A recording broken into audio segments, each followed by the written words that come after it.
Hello, everyone, and welcome to Day 3 of KeyForge Celebration 2024 from Roseville, Minnesota. I am Jeremy Culver, Marketing Coordinator for Ghost Galaxy, and we hope you are ready for a day filled with competition. So here today we have not one, not two, not three, not four, but 5 total tournaments. I think actually, no, 6 total tournaments that are going on today. So we have the World Championships for Archon as well as Alliance going on today, and the Opens for Archon and Alliance. And then later tonight, we are going to be doing the top cut for the Sealed World Championships and the Sealed Open. So there is a ton of action today going across the tournament. Just like yesterday, we are going to focus mostly on the World Championships, and we will then be bringing the rest of the competition to you guys as the day unfolds. And so for today, of course, we are going to be making sure that when the tournaments are unfolding, I saw somebody asking this in the chat there, we're actually going to be bouncing between the Archon and the Alliance Championship, so that way you guys get an idea of how everything is going on across the tournament. And then what we're going to be doing, of course, is like yesterday, updating you guys on how the other matches are going on. So there's going to be a lot of action coming throughout the day. We will tell you just before, of course, which one we're going to be starting with. Right now, the World Championships are still getting their decks checked, making sure that everything is ready to go before we get games going and paired off. We do, of course, have, again, 24 players in both tournaments, so 48 players combined between the Archon and the Alliance World Championships from all over the world. A great representation of our international players have traveled all the way here to Roseville, Minnesota to be a part of this competition. And again, as of yesterday with the Sealed World Championships, we saw a great representation in our top cut from various countries with Brazil, Italy, France, and Taiwan all making appearances in the top cut. So will that happen again today? We'll have to see. You'll have to stick around to see some of that action. Again, thank you guys for being here. It's going to be a long, long day. We're going to do just like we did yesterday as well, or in the past days, of trying to get some community members to jump in here on the stream, making sure that all this information is coming to you guys in the best way possible. And of course, I'm excited to hang out with you guys for the weekend. So hopefully you're not tired of hearing me or my face, because you're going to get a lot of it today. And of course, you're going to also get my humor as the day unfolds. So in the meantime, while they are wrapping up deck checks and getting things ready, I'm going to throw it to a Be Right Back screen, get some water, get some stretching my legs, and making sure that we are ready to go here. So do the same at home. Grab your snacks, grab your drinks, get snuggled into the Crucible, because all the action is coming to you from KeyForge Celebration 2024 in Roseville, Minnesota. Don't go too far, because that is coming up soon.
Hello, everyone, and welcome to the stream. So sorry for the delay. It took a little bit longer than anticipated to get sure that all the players were checked in as well as the decks were ready, but we are ready to go to get things started here for round one of the World Championships. We're starting off with the Archon World Championships, and we're also starting with Lokakar here, helping out with the commentary. Lokakar, thank you so much for joining me. Yes, my pleasure to join again. It's fun to talk about KeyForge and see some high-level play. So. Yeah, we got to chat a lot during Gen Con this year, during the U.S. Nationals. So, of course, for those that watch that stream, a familiar face. But, of course, you're around the online community a lot. So some people may know your user handle quite a bit, and now finally getting to see face to the name.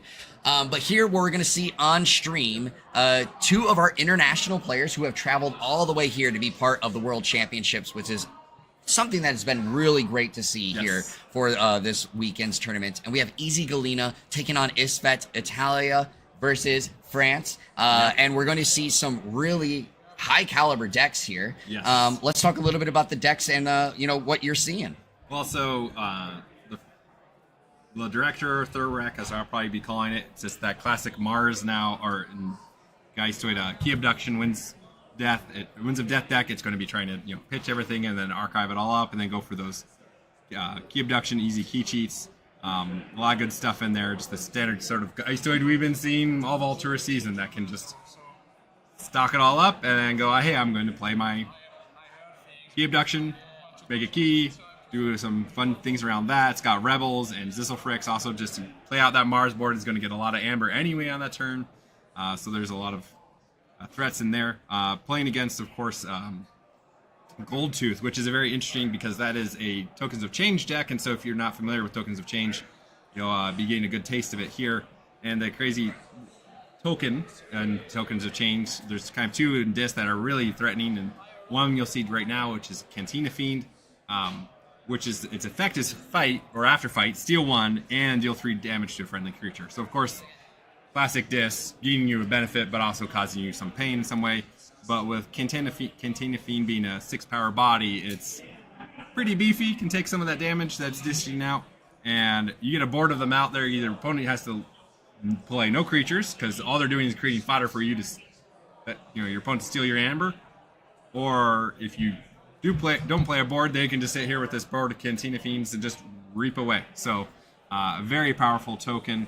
A lot of other just good stuff in the deck. There's a double Ed-Eyes and some archiving, Archimedes as well in there, which means what's the problem with killing this token? I might want to kill this Cantina Fiend and archive away now that card in the hand, of course. And then the linked rarity Cantina Fiend comes with a artifact, and this artifact, Codex of True Names, allows you to bounce the tokens back to hand. So if you've tokenized cards you want and you're in this, you can pull those tokens back and get those cards back. So very powerful linked rarity token. Not surprising to see a deck there leveraging that. So it'll be very interesting to see kind of what's been the current meta now going up what's kind of shaping up to be the new meta in top-end KeyForge. So yeah, it's going to be a really good one because of this. It's also the fact of, we saw last year, of course, tokens, Winds of Exchange all season long, a lot of tokens being utilized. And so all of a sudden it's almost a familiar face, but in a different shape in the sense with Tokens of Change. We didn't realize it yet, but tokens were not quite done with us, apparently. So. Yeah, so of course we saw Easy Galeno took the first turn, and now Isfet's going into a Mars house, and of course looks like maybe didn't have everything when it comes to exactly starting to get the Mars pod going crazy, but the target putting a card in the archives right away, so already starting to build up a little bit. Yep. And of course, it started out there with Levy of Souls on the other side of the board, which is make a token creature, and now keys cost +1 for each friendly token creature in play during your opponent's turn, which with a deck that can crank out tokens is very threatening because I'm not paying extra, but you're going to be paying extra. So in some ways it will counter towards that mechanic there of trying to make easy key cheats. Now those keys, instead of starting at 14, can start quite a bit higher if he's managed to have a board of tokens out there. Let's see if there's a artifact removal in that in a third rec. I didn't notice any offhand. Doesn't really look like there's much in the way that's a reliable artifact control. There's Revo Hooligans, which which its effect is not exactly one that's going to shut down artifacts very quickly. You have to go to Mars. It's put a paint counter on an artifact. Well, as a paint counter on it, it belongs to House Mars. So for an artifact like Levy of Souls, where you're counting more on the static effect instead of an action or omni effect or whatnot, it really won't do much to it. Of course, if you're playing against an opponent who has Mars, then it just changes the house of it. So. All right, so then we see the Flume coming down there. Rotfest, gain Amber for damage to enemy creatures. Of course, no damage anywhere on the board on enemy creatures. So, but it will be, if I remember correctly, it's persistent throughout the turn. So these future damages will start to help out because he just threw out the Amber Storm. Yep. For the remainder of the turn, gain 1 Amber each time a creature is dealt damage. So yes, Amber Storm, spreading out the damage, piling up the Amber. So showing off there the good Amber generation and Untamed with just off of 2 cards. Yeah, that was one of the things that Untamed has a lot of in Grim Reminders, a lot of great ways to generate Amber. Yeah. In a sense, Yep. especially with the Rotfest, if you get a lot of damage pips, even more ways to do it. Yes. All right, so Isfet currently threatening his first key, it looks like, with the 6 Amber there. Yep. Galena going into Disc, plays a Cinder, fights with Cantina Fiend, of course, then steals 1 from Isfet, taking him off check. Selecting Cinder as the target, so soaking into the damage, into the shields, plays that nicely enhanced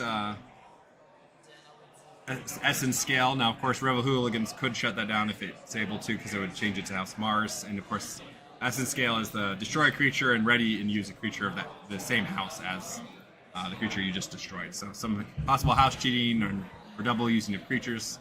But with an extra Amber pip and a damage pip, it's definitely a good card to have for the extras. And we're already seeing, the same similarities we would see with Winds of Exchange, a big battle line being created here very, because very of quickly.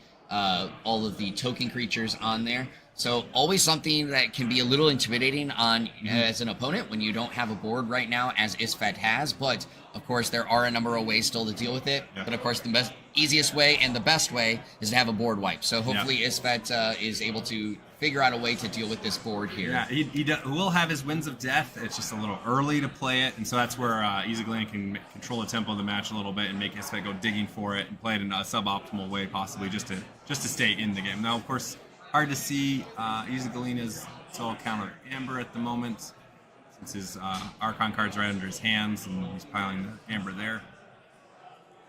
Of course, I appreciate Isfet. I like to, as people who know and play me know, I like to use the cards for keys, just like Isfet is doing there. And I even see a mini stun token card there under the Archon cards. So not sure what he intends to use them for, or if he actually does use them as the tokens themselves. So fun to see those being represented on stream and me not being the one playing. So. And no, I did not place them on the table for them to use. They're using their own provided tokens. You do see Galena using that metal super key up there in the upper right-hand corner of the screen. So. Yeah, we've seen it a couple of times now here on this stream across the weekend. So, of course, one of the items that was part of the GameFound campaign that a lot of players really enjoyed. Of course, allowing you to consolidate your keys into one very cool One hefty key. If you don't win, you can always just chuck it at your opponent. So there's that instead of table flipping. So.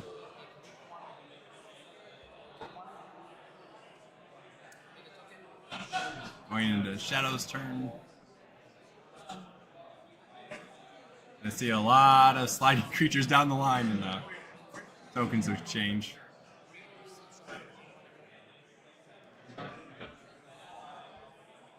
All right, so looking at the Amber pool, it looks like Galena currently has 7 Amber. The card is just off the playmat a little bit. We'll see if we can zoom out just a tad bit, which will allow us to be able to see that. So we'll work on that, but obviously Galena really putting the pressure on in this turn. Making more tokens, put down a Gamgee. Of course, if your opponent has more Amber than you after reaping with Gamgee, you steal one. Let's see. Just Blade of Shadows.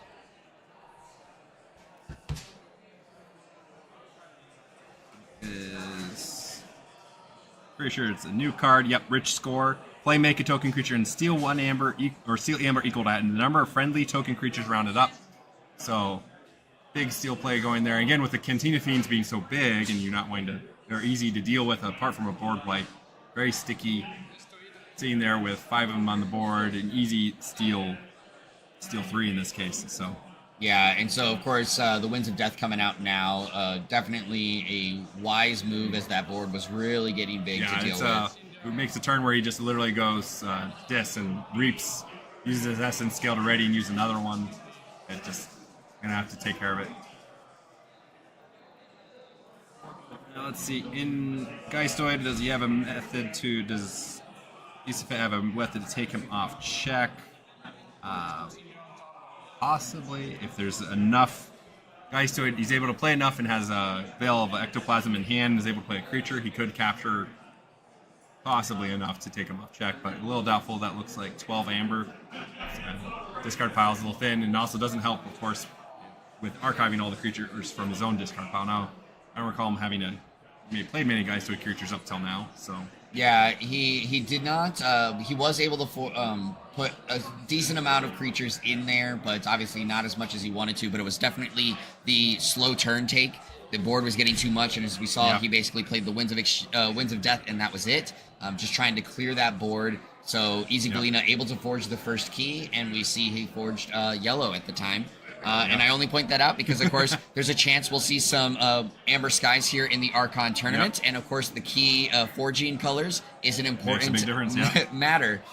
Doesn't matter in this one, but I've been very curious how much of preparations through Amber Skies have developed a habit. I think of the sequence I've heard now is you forge blue, then red, then yellow. Yes. So yellow you want to forge last now, apparently. It used to be red. It always used to be red because of Red Baron, but now with all the other Skyborn cards that interact with key colors, it's become now the default forge yellow last. So. Yes, it was. That's the strategy I've been hearing as well across the weekend. And so if your opponent forges yellow first, they're either playing mind games or they have cards that you don't want them to have. So. All right, so Easy Galena building up another board, sitting currently at 7 amber. Yep. Plays out what looked like a very familiar board for most longtime players. Archimedes there, Titan Librarian to help start archiving cards. Ed-Eye driving up your opponent's key cost for every card in your archive. And a new card, which is, I believe, the Goalless Artificer. So after Reap, make a token creature. So again, just going to create pressure with the Cantina Fiends if it's left alone with a board like this. Very easy to go back into Logos, and there's another key. So Isifet just getting way outraced so far in this game. Yeah, that turn, you just saw Isifet just discarding 2 cards, trying to get back to the Haunted status, throwing down the Haunting Witch off of that as well. But of course, not yet Haunted, so was not able to get the Amber generation for playing Haunting Witch. And just a tough spot from having to play Winds of Death so early in the game.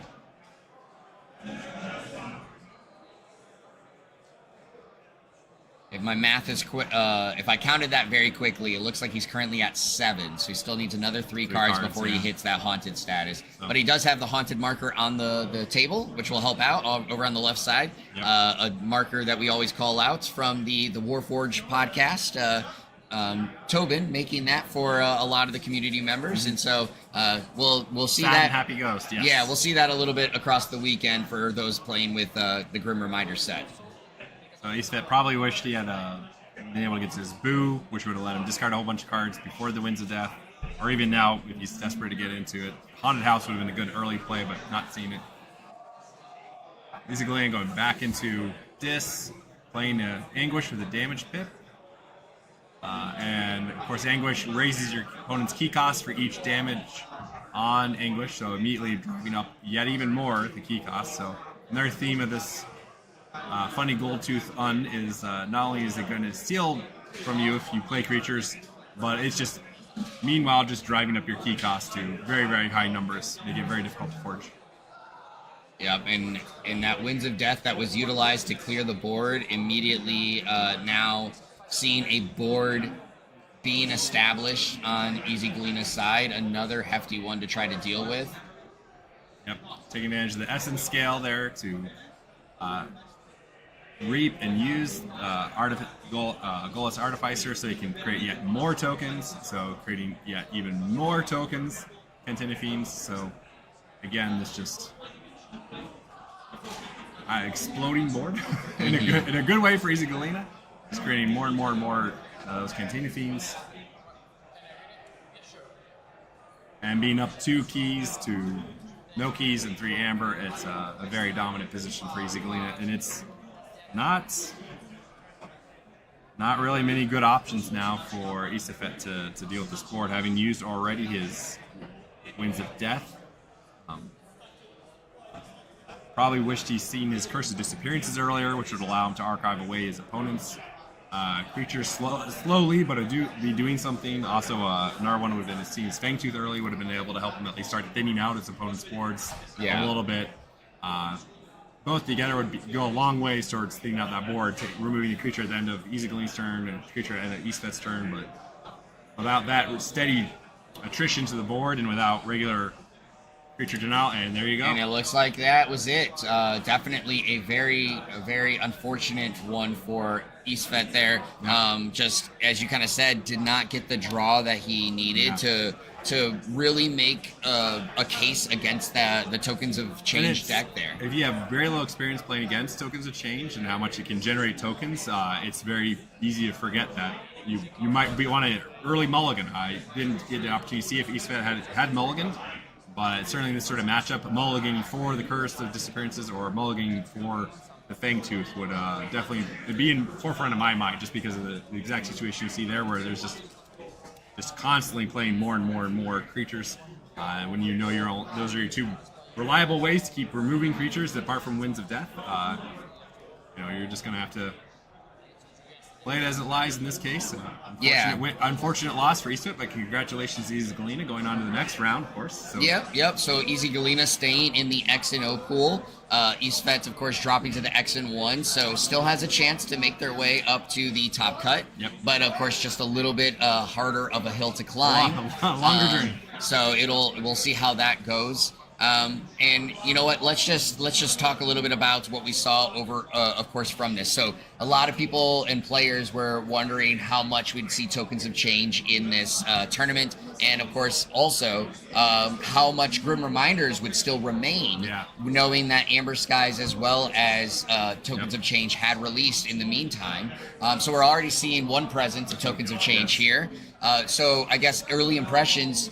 Tokens of Change, at least with Easy Galena's deck, looks like it's going to be returning to a very strong prominence where the tokens just really help out with establishing a board that's very hard to deal with unless you have multiple board clears. Yes. And that's shook up the meta and the field very much. I know, listening to players discuss their options, discuss what they might play. There are many players playing in today's worlds that said, you know what, I'm actually playing a deck I opened yesterday, 2 days ago, last week, a couple weeks ago when I got my pledge, which is quite a shakeup, right? The Vault Tour has been over for months. You kind of knew what the field was, you know what decks people had qualified on. You're sure to see either the same or maybe a slightly improved or better version of that deck. And now suddenly there are some Amber Skies contenders people are talking about. There's quite a few Tokens of Change contenders people are talking about. It'll be. In some sense, it almost feels like they're playing a sealed tournament. Pick one, because there's going to be a lot of people playing cards, just as we saw there, right? You played the one Shadows card, and his opponent was like, "Wait, what does this do?" Right? Yep. It is one of the things I love about KeyForge, right? Having played for so long, I still run into people playing a deck, and it's got a rare I've never seen in person before, and I'm like, "Wait, what does this rare do?" Right? And often then they're using it because it actually does something very unique and interactive in their deck, and it's one of those always fun, entertaining discoveries of KeyForge. Is always there's those rare cards you just don't run into, but you keep playing sealed, you play an Archon long enough, you'll run into all sorts of edge case rares, and keeps the game feeling fresh and new and different. And sometimes you're like, whoa, I'm looking at this card, 2 cards on your deck list, I have not a clue what they do. Should I be worried? Yeah. So there's going to be a lot of that today with people not having much play with Amber Skies, not much play with Tokens of Change. They're going to be looking at their opponent's deck lists and not recognizing threats or not recognizing the card and misremembering it as a different card. So it creates a very different feel for this year's World Championships as opposed to last year, where it was a very clear field. No new sets dropping right before it that would create any sort of surprises for the tournament itself. So it'll be interesting to see it play out. There is a bet going on that will there be anything but Ember Skies and Tokens of Change in the top 8. So we do know pretty long odds, I think, but it'll be interesting to see how that actually pans out or not. So. We do know the field, of course, already has a wide mix. You know, of course, we saw there Tokens of Change, Grim Reminders. We know that, of course, Pink Fraud is in the field as well. So definitely a sprinkling of a bunch of different decks. So we'll see how much of a factor Tokens of Change and Amber Skies plays in the set, but. Going back to what you said before, is as much as I've commentated across the season, even on the Last Chance qualifier, we had a card come down in Grim Reminders from the Untamed House, a rare that I had not seen before. And thankfully, my co-host at the time was helping out and was immediately knew what the card was. And I was like, that's a card that in all my games I'll play and I had not seen. So like you said, sometimes no matter how many you play, you don't always get those chances. But of course, sometimes in the sealed versions or in this situation where it's more recency sets, yes, there's a lot of still trying to recognize and learn the various cards. So that's been going on. So let's take a quick chance of looking at how the rest of the games are going. So the Open tournament has been unfolding as we speak. So let's take a look and see how the Open has been forming and what results are currently in from that. So taking a look at the Archon Open, we're seeing from some of the reports here, we're in round 2, and we'll pass along just how things are looking over there. DD Reaper took down Bro Nuggets as in an undefeated matchup there. B-Hawk take down Odin Sana. We're seeing Orion take a win against Liquid Squash, which we did see play on the stream, I think, during the Last Chance qualifier, if I remember correctly. Looking at another matchup there, Foolish Big J taking down Lucy in the Sky. That was in an X and 1 match, so Lucy in the Sky, unfortunately, has been removed from the tournament. Ionic taking down Hurricane Relic in an undefeated match. So Ionic staying in the X and O pool, Hurricane Relic in the X and 1.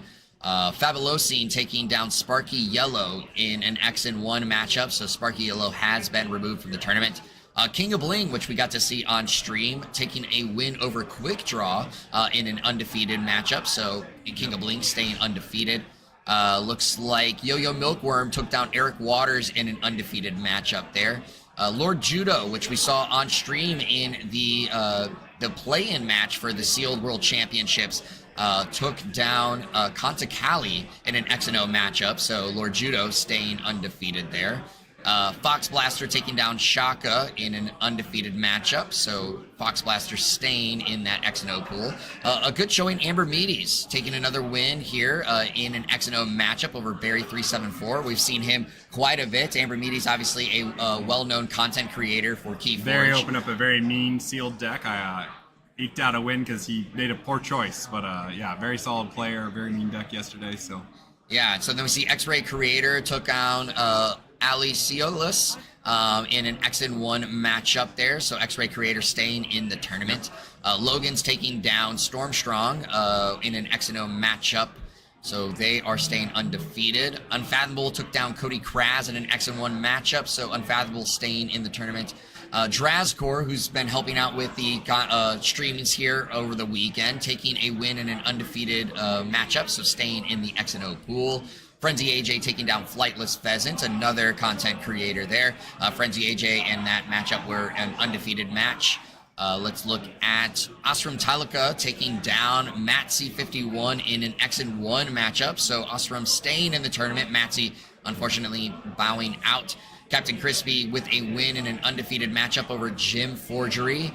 Looks like Mars Warrior 09 taking the win over Milky 14865 in an X and 1 matchup. So Mars Warrior 09 taking a win. We're still waiting on some of the other results before we pass those along. Let's take a look over at the Alliance Open, and we are in round 2 for that one as well.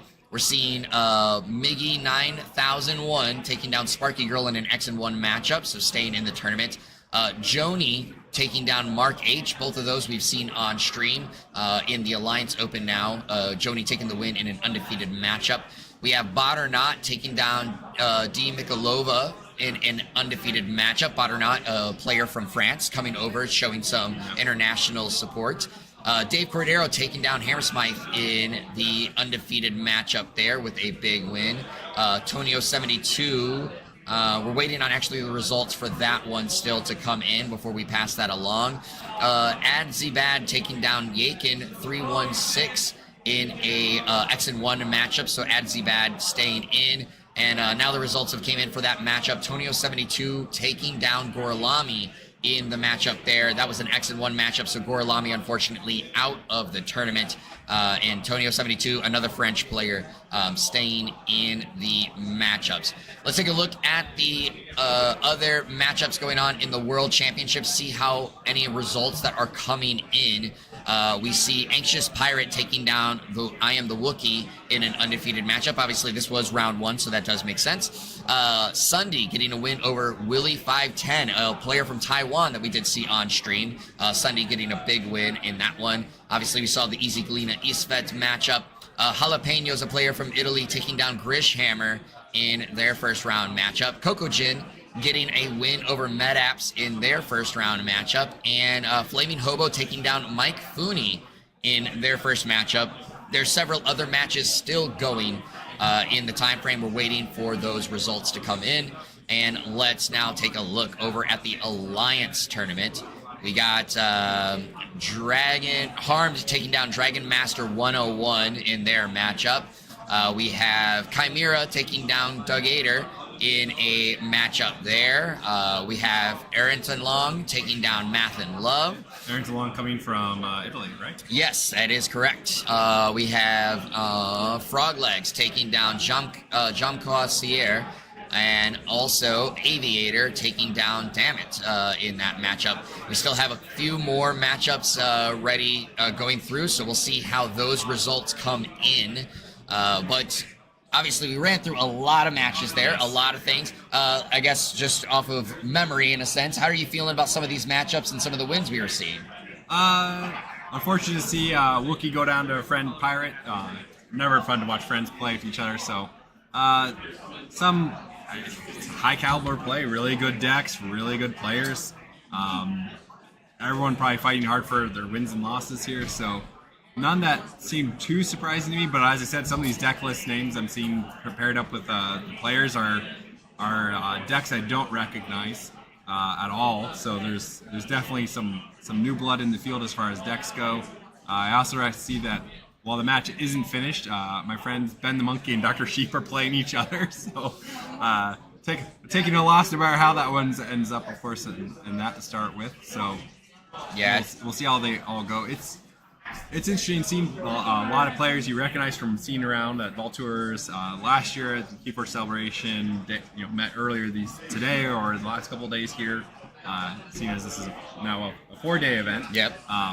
So it's kind of starting to get a little harder and harder to say I'm not sad to see certain people or someone lose, because you're starting to feel like the whole community, the whole group are your friends, and it's like, oh, I'm happy for you and I'm sad for you, and I guess I'll be more positive with the one who won and more, feel more consolatory with the one who lost when I'm, talking with the different groups. So yeah, Sunday I know for a fact I is excited about a deck he Sunday opened up yesterday, in fact. So it'll be very interesting to see how Sunday does on that monster. So yeah, it'll be very exciting probably then to see. It's actually very exciting to see, a player who opened a deck the day before Worlds is playing it in Worlds and is moving on in the X and O bracket after round one. So yeah, and we during that time as you were talking, we had two results come in for the Archon tournament. Juicebox taking the win over SE Green. And as you had made mention, Dr. Sheep got the win over Ben the Monkey. So Dr. Sheep taking a win, again, the infamous, piloting the infamous, I should say, Pink Fraud. And there was, prior to the start of the tournament, there was a lot of discussion by Dr. Sheep if he really was going to pilot Pink Fraud into this event. Seeing decks like we just saw with Continuity and other things out there, it's quite a challenge now. It's still got legs. Took down Ooze, which won the Open actually for the Archon Championship last year. So delivering the first loss to Ooze and moving on to the next. So. Yeah, and so quickly taking a look at the Alliance World Championships, we had another result come in from that one. We have Sith of Angmar taking down JT Russell in their matchup. So Sith staying in the undefeated pool and JT dropping to the XN1 pool. Let's quickly, before we throw it to break, see if there are any new results that might have came in on the other side. So in the Archon Open, we have Fosmanot took a win over Rob Traub 3. Emperor Riku, one of our representatives from Vietnam, coming over, getting a win over Vorten 1. And Dr. Omicron taking a win over Mordivis. And Jace2224 taking a win over Splendives in an XN1 matchup. So Jace moving on. And going back real quick with the Dr. Omicron win, that was also in an XN1 matchup. So Mordivis, a player that is also known that helped out with commentary at one of the Vault Tours, unfortunately is out of the Open tournament. So I might not have my seat very long. we have a lot of players that are wanting to jump in here, so of course we'll try to give a sprinkling for everybody. And Deadsync, a player that many people might know from the KeyForge Reddit, getting a win, staying in the tournament over Craggy. And one last time, let's see if we can see over in the Alliance Open if there's any new reports coming in. It looks like we have two reports on their way for coming in, but we just don't have both players reported yet, so we want to make sure that what we're seeing is the result before. And it is very important both players report the results of their match as soon as the match finishes. Try to remind myself and my opponent in every game I play that before even cleaning up, we shake hands, right? GG's, and immediately pull out and report your matches. It's so easy, and the feelings of the moment to forget. Either you winning or losing. At least my experience seems to be more or less prevalent to fail to report their match, but try to remember to report it right away. We've experienced a lot of slowness of reporting that's caused some additional delays between rounds. So it's good sportsmanship, right? To immediately acknowledge and then report your results, right? For sure, and it also is the the reason it's done too is to confirm, because sometimes a misreport can happen on accident. I have done that myself, where I was X-0 for 5 rounds, and the 6th round I lost, and just it must have been a habit at that point. I tap green and I look at it, it says you reported win. Your opponent says reported win, and I go, ugh. Yep. So we go walk up to Tournament HQ and say, yes, he actually won. Yes. I screwed up. I'm disappointed I lost. I just messed it up. And that's exactly why it is done that way. So we have 2 results. We have basically 1 player's reported for each of them, just waiting on the other player before we confirm it. So we'll let you guys know here on stream, due to the delays, our players are taking their lunch break now at this point. So we're, of course, going to also take a lunch break so that we can get some food, and we'll be back with more action from there. So I do apologize that you got to see 1 matchup, but, of course, again, you're going to get a day full of my face and voice and a little bit of Loca Card, depending on how the rest of the day goes. Maybe, you'll want to play some other things during the day, and, of course, we know we have other... There's a lot of KeyForge and a lot of fun to be had. Exactly. So I hope that you guys are going to enjoy your lunch break as well and be back here for some more KeyForge action from KeyForge Celebration 2024 from Roseville, Minnesota. So don't go too far. We'll be right back.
All right, everybody, welcome back to KeyForge Celebration 2024, Day 3. And this time we're bringing the Alliance World Championship Round 2 on stream. Local Car joining me once again. Yep. Thank you so much. Hopefully you had a good lunch. Yes, we did. I had a good lunch. Hopefully you guys had a good lunch because we got some great match about to take place here on stage. We have Vargas, the winner of the Roseville Vault Tour, and Aviator, consistent U.S. national champion, two-time now. You know, last year winning at Gen Con, this year again winning at Gen Con.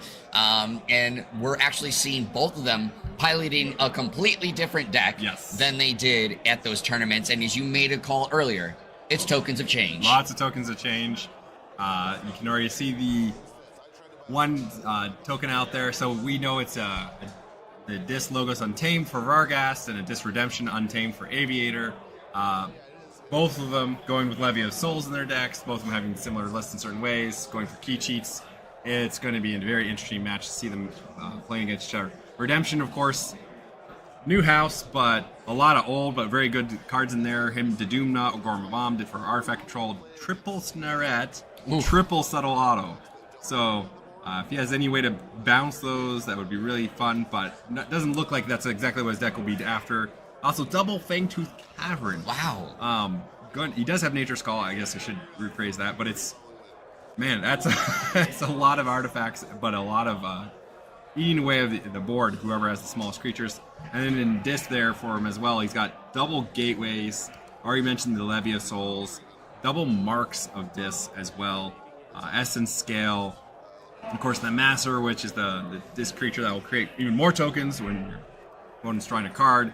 So just lots of ways for Aviator here to create his token. Vargas on their hand with his deck. It's got the good, classic Dis in here, Neferu Anguish, Obsidian Forge, Forsakens, double Arise, double Mark of Dis. Wow. So very similar lists there. Obviously, players have already kind of narrowed into what they would like to see in the tokens of change Dis list. And then his logos has Neutron, Howling Pit, Bouncing Death Quark. So he's doubling up, trying to get some board control there. Well aware that there's going to be a lot of creatures on the board. Positron Bolt, more board control. Right, and a bunch of tokens of change cards I'm not very familiar with. He also is running a Fangtooth Cavern in his Untamed pod. A Key Frog as well. So he's got his Obsidian Forge plus a Key Frog for key cheating there. So definitely feels like Vargas in a Dream World might be trying to go for having enough of a board and everything else to use Obsidian Forge to forge a key, and then have enough Amber that when he destroys his Key Frog, he gets a second key in a turn. So a lot of good stuff going on there. It's going to be fun to see tokens of change face off against tokens of exchange or change here on stream for the first time. And the Fangtooth Cavern coming out right away for Aviator. So, of course, you talked about the double version in the previous matchup. I know it was Archon. We said if Isfet could have gotten that, maybe it helps him in this matchup. And Aviator starting it off right away with it. And Vargas coming out right away with what you'd want to see is Obsidian Forge is creating that ever-present threat now. If he gets enough creatures, enough Amber, he can just forge a key. Yeah, and so then just goes ahead and discards 2 cards. One Untamed because of the discard Pip. And then Arise also getting tossed aside, a card that you don't really need early on. No, not at all. And worse yet, it gives you a chain. So it's most times you're willing to pay the price, but definitely not early in the game. Or you're gonna Arise a creature or anything for a chain.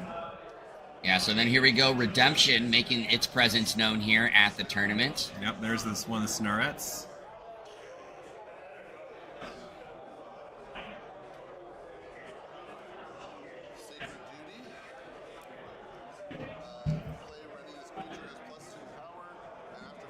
All right, putting the upgrade on there, going to allow... That's the upgrade Sacred Duty. So going on to an Intrepid Exemplar is the creature. I haven't quite figured out the tokens between the two. I mean, you can see the Fiend on the board for one of them, but...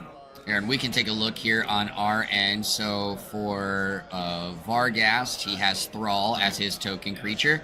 And for... Aviator, he has Thrall as well, so that's probably why we see the one Thrall being utilized over there. And so those who are unfamiliar with Thrall, it's destroyed your opponent discards a random card from their hand. So one fun way Vargas can do this is just play a bunch of Thralls, use Obsidian Forge, not forge a key, so it still stays on the board, but for every Thrall he destroyed, his opponent is losing a card. Yes. So if he has a way to just consistently create lots of Thralls in this house, there's a potential to just lock out your opponent. Though I didn't notice anything particularly great in the list that would enable a single turn lockout right away. But again, I'm very fresh to tokens exchange, so it could very well have that potential.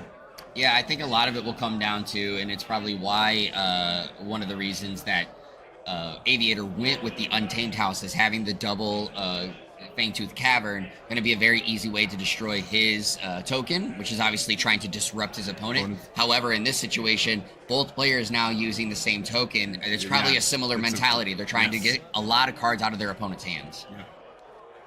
And Vargas here using the Neutron Shark to remove from the board, so he's targeting those artifacts, getting rid of him, getting rid of the Fangtooth, and of course it finally hits a Logos card off the top of the deck and ends the effect. Alright, so getting that off the board, and now Vargas passing turn over to Aviator. And obviously, as always, players showing off a bunch of the different KeyForge accessories that are here within the game. Of course, Vargas showing off the 2019 token or keys there, and the acrylic tokens on the side, or keys on the side of Aviator, and then you see, of course, the pile of tokens over on the side. We always love to see what bling they decide to bring to the stream.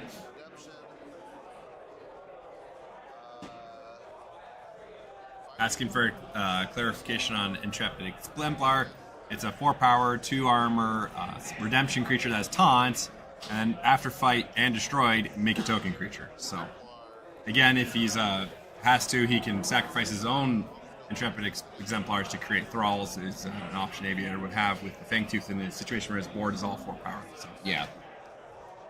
Play a Subtle Auto, classic Mass Mutation card, causing to discard Morpholine.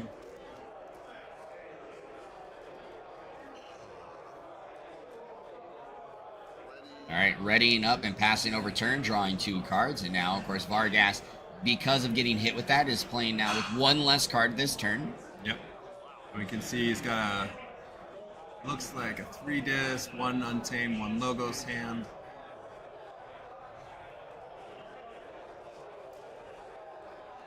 Considering his options. Oh, and reminding themselves that Snare at every turn will capture an amber from your opponent, and you can use it on your turn to action, remove all amber from Snarette. So it's an ever-present threat, and it will become a problem, something you have to deal with. You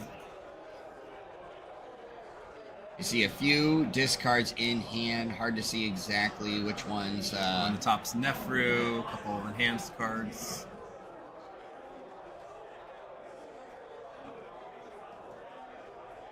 Yeah, and after seeing games of Amber Skies, my brain keeps thinking that third card there has a Bravnar enhancement pit, but I know it's not because we're playing with tokens of change. So we'll see, of course, when he decides to play it, what that enhancement is. And it is interesting. In Alliance, you can definitely have cards enhanced for a house that you don't otherwise have in your deck, your 3 pods, but you could theoretically call that 4th house and play that card, having that card in your hand. But not very useful to go into a 1-card turn, so. All right, I think they're having just a clarification with the Sacred Duty. So Sacred Duty upgrade.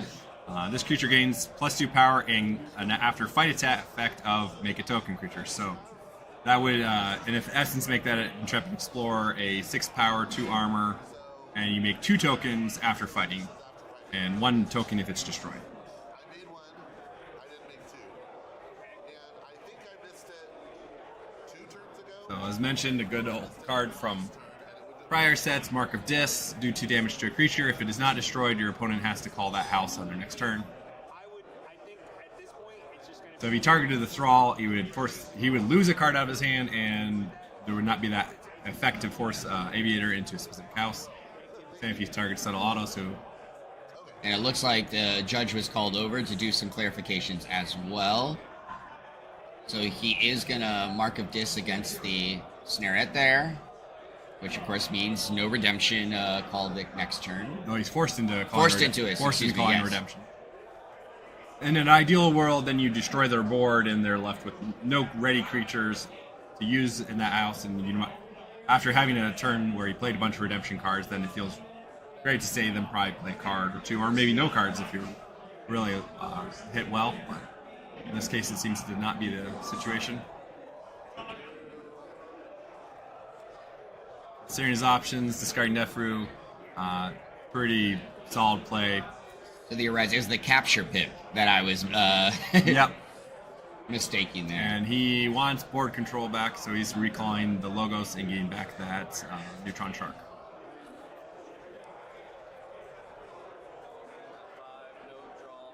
And he ends his turn, has 5 cards in hand, removes the chain, but draws no new cards. So Aviator has a very good idea of what, or knows exactly 3 of those cards in Vargas' turn, so question of, do I take advantage of, well, has to use redemption, so take advantage of the board. Do you do anything else with the board before you know he's going to come down with that Neutron Shark? So, of course, Vargas not leaving him anything to fight with, so can't create extra thralls.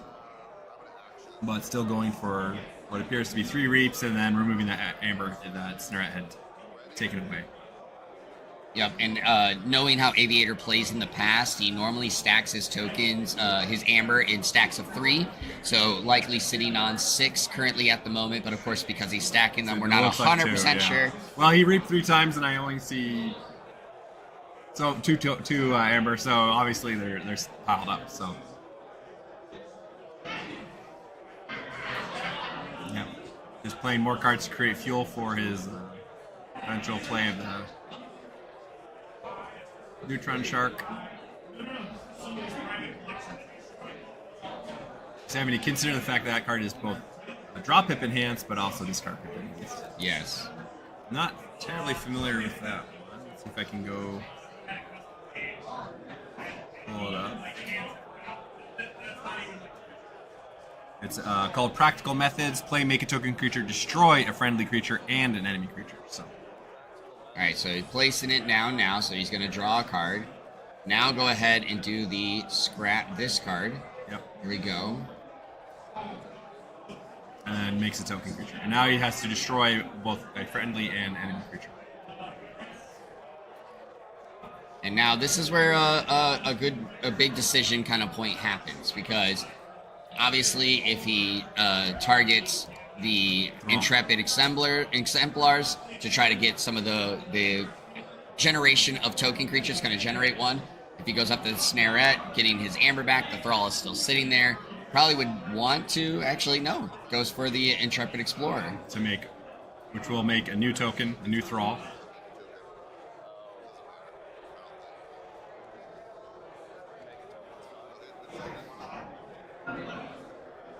And then, obviously, getting to choose where he wants the token to be sit, because it happened during his turn. Active player gets to determine those things. That is an important component of KeyForge. And Cognitive Assumptions allow him to target his own Thrall. He's now forcing Aviator to discard a card. And he was forced into discarding the Forsaken. So that is a discard. That is, each time your opponent discards a card from their hand, make a token creature on your left flank. Very powerful if you've got Thralls out, and so you just kill a Thrall to make them discard a card, and then you're creating more Thralls, so your way to repetitively do that in a turn, you can very quickly empty your opponent's hand and you'd still be left with a Thrall. Yeah, so a good target to hit there. So Neutron Shark going off, not hitting so far a Logos card off the top of the deck, so continue to knock out creatures, but leaving Aviator with more and more more Thrall tokens because the Intrepid Explorers are being discarded. Just making sure they get the sequence of creatures and cards correct. Discarded Levy, that can affect triggers, so Is it Logos card? Nope. So effect continues. And now Vargas has decided if he's going to give up his Obsidian Forge or the Neutron Shark and just end the effect. Is it worth going after the subtle auto? Yep. Subtle auto and call it quits. Wanting to leave that Obsidian Forge, right? He too wants to create a board of a lot of tokens, and especially if he gets a Key Frog on board. So.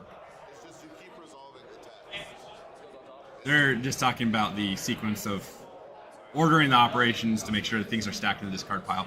Yeah. Thanks to newer cards that say the topmost 5 or the topmost action card, it's very important they keep straight and correct. The order of the cards are all stacked into the discard pile. Yeah, so if you're ever searching through it, you need to make sure it stays in the order that it was originally.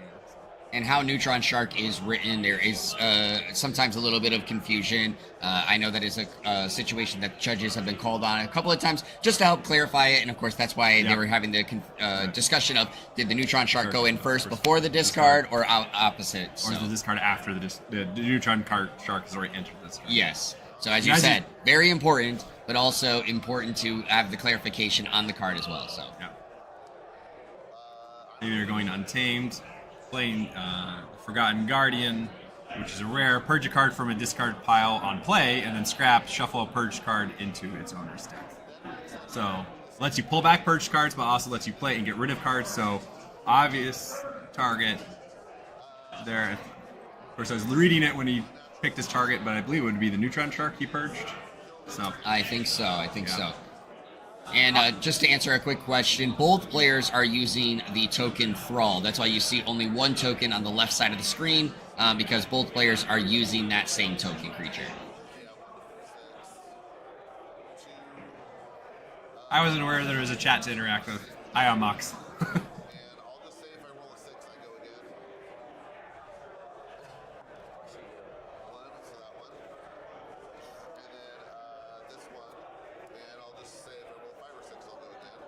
Now we saw earlier the Cantina, or the Cantinas with a very strong Thrall or token. Thrall, also the other very strong token in House Dis, and the set tokens have changed. All right, so because of all those Thralls destroyed, Vargas has less cards to use in this turn. And starts with a 3-card hand. Oops, flipping his tokens the wrong way. It's Positron Bolt does start on a flank, do 3, then 2, then 1, so opting to kill. And now the Effervescent Principle, it looks like... No, I could be wrong with that one. Opt to kill the Harlock, which was it's a 3-power skirmish, untamed creature with afterfight. If the creature Harlock fought was destroyed, make a token creature. So. And then Bouncing Death Quark, allowing you to destroy the Forgotten Guardian. Leaving only a Niffle Ape. And a lot of amber formed there, so... A lot of amber pips. Currently at 7 amber for Vargas, threatening the first key here at the 28:30 mark of the game. It does look like Aviator forged a key already. The red key, right? Actually, you know what? You are correct. So yeah, currently 1 key to none at the moment. And as I said, that makes sense because again, Aviator typically stacks them in rows of 3. So yeah. We saw both those columns disappear, and a new column has appeared. And very important for Aviator now, the Neutron Shark is gone, which is the artifact control for Vargas. And Plague Levy of Souls, if he can create a token creature, he'll actually make Vargas pay 7 for that key, but it looks like now that he's drawing up and ending his turn, not able to get any sort of token generation to happen on his this turn, so Vargas likewise forging his first key. All right, and looks like Vargas hasn't flipped his key just yet.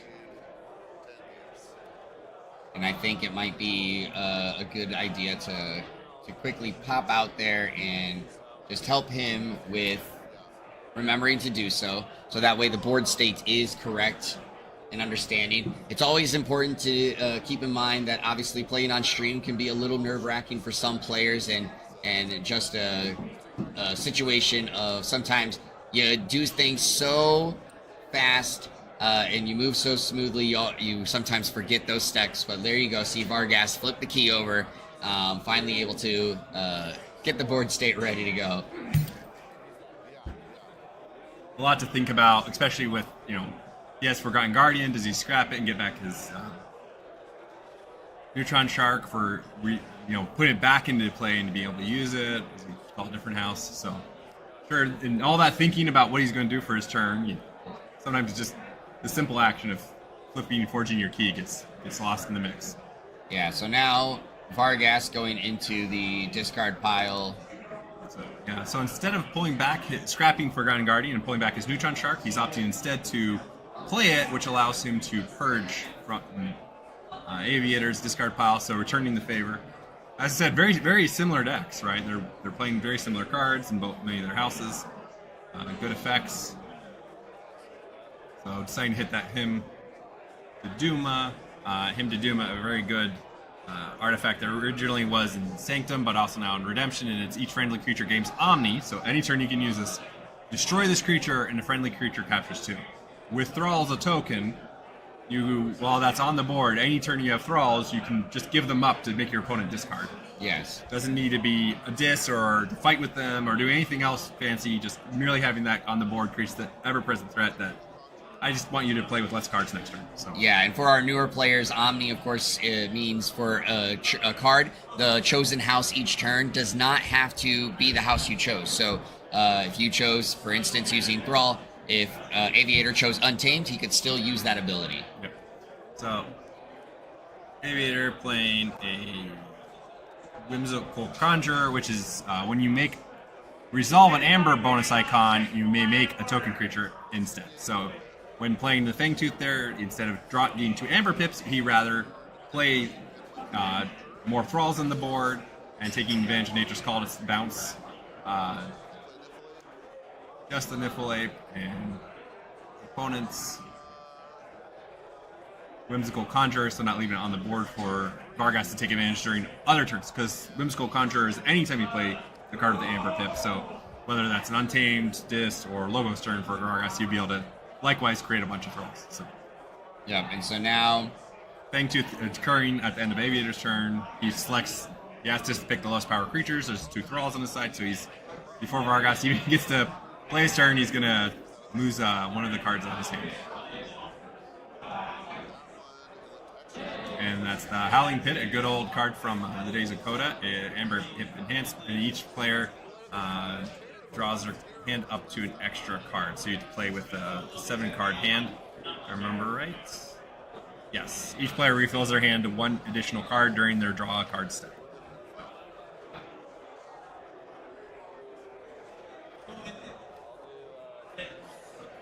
All right, so again, based off of what we saw in the previous turn, looks like Aviator is at check again with 6 tokens, 6 Amber, I should say, because we saw him accidentally knock the pile to the left there out, and there was 3 Amber.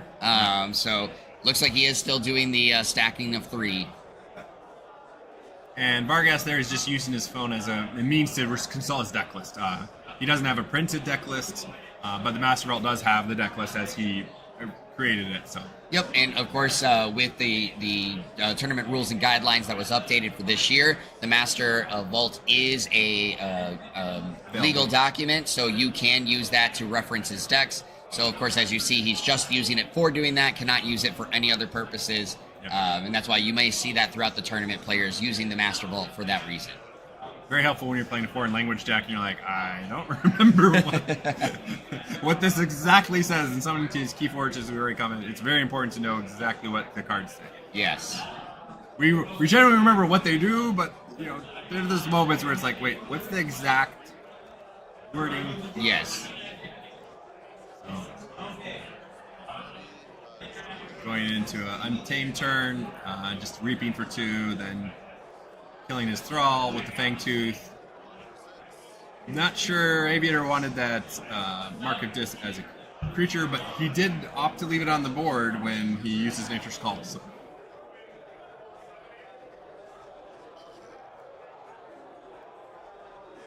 Alright, and so because of that discard now, Vargas is stuck with a 2-2-1 hand.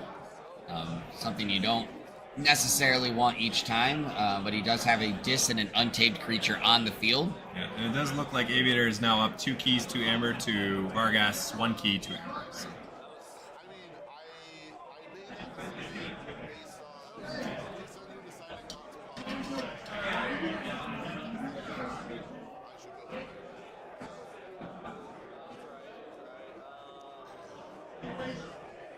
All right, so Vargas taking his time here as we hit the 21:30 left in the round. As we stated earlier, Aviator at 2 keys with 2 Amber. Vargas with 1 key to Amber. Vargas taking his time, really trying to look through the deck to see, of course, what has been played, what could potentially be coming. Well, his deck looks very, very thin. Based on what's his discard and hand, he should know exactly what's left in there, and actually almost looks like 1 card. So knowing that you're going to draw and flip versus if you draw pips, I didn't quite manage to grasp if there are any draw pips in his hand. It would be something to draw. Phone not cooperating, wanting to open the Master Ball.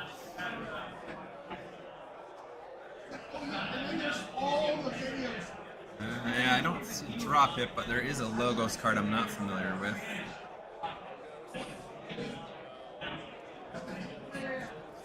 There it goes. I saw it earlier. Is it cognitive assumptions? Cognitive assumptions. Reveal up to 3 Logos cards from your hand. For each card revealed this way, make a token creature. So he was more than likely trying to just decide, knowing what that card will be, based on what's left, in my deck. Is it a card I want tokenized, or is it a card I really do want to draw instead? So obviously, after looking through, made the decision that it is a card he'd rather tokenize, create a thrall. So far this game, Aviator has really outpaced Vargas in creating thralls. And that's been disrupting his hand and has really given Aviator the option to keep ahead in forging keys. He did burn some Amber off with that Snarette too earlier. Mm-hmm. So could also be the difference between this being 2 keys and a little Amber to 2 keys, whereas we're now 2 keys in Amber to 1 key in Amber. So Yeah. I there's always believe that wanting to get greedy with Snarette. You want to use the action. You're not getting Amber yourself, but there's the wanting to use the action. Do I try to get a bigger and bigger pile and do it once, or do I just use it early just to get rid of something? So I've often seen players just take a turn just to get rid of 1 or 2, feeling it's worth the effect. So playing Essence Scale, it looked like he decided to grab the Amber from that, and then played.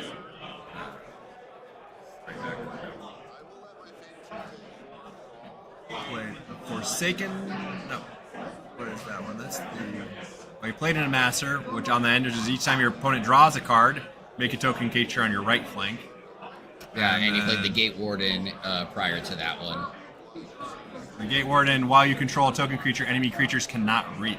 And play, make a token creature. So Vargas now not able to reap as long as either the Gate Warden or the 2 Thralls on the board. And killing the Thralls is not a very appetizing option. No. So also, if he can't get rid of the Master this turn while he draws cards, he's going to be just creating more tokens for Aviator. Now they will interplay exhausted, so Aviator wouldn't be able to go into Dis immediately the next turn and reap with them, but the Thrall merely to be on the board is a threat as we're seeing this match. So.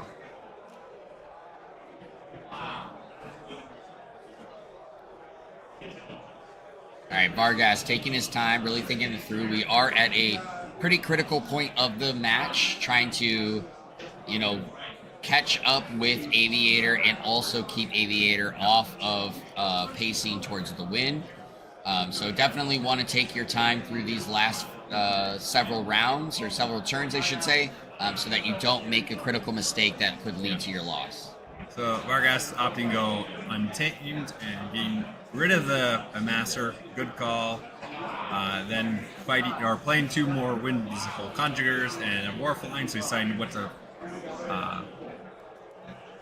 to shuffle in, because you shuffle on play fight or after fight, shuffle the top 5 cards of players' discard pile into the deck. He also decided to discard his Masking at Midnight. That is a play, make 3 token creatures, but then you purge the card. So it's a one-time effect. Vargas opting to shuffle that back into his deck and save it for a later turn. More than likely, I would envision that's a play it, put out the thralls we're about to forge with Obsidian Forge, so then you have more creatures available for reducing your key cost. So for Vargas' point of thinking, now is a little premature to get those 3 thralls. It's that purge that creates really that decision point on that card. If it was just make 3 tokens, it would be just play it every time. You get it once. So.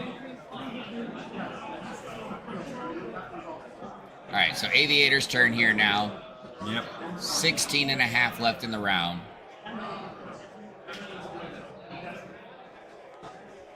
It's an interesting decision. He's go play more cards from Redemption in his hand. He hasn't gotten Redemption recently. He does have a little bit of a disboard. You could also use the Essence Scale with that disboard to actually probably reap up the check. Though Vargas does have Anguish, so putting enough damage on Anguish to drive up the key costs.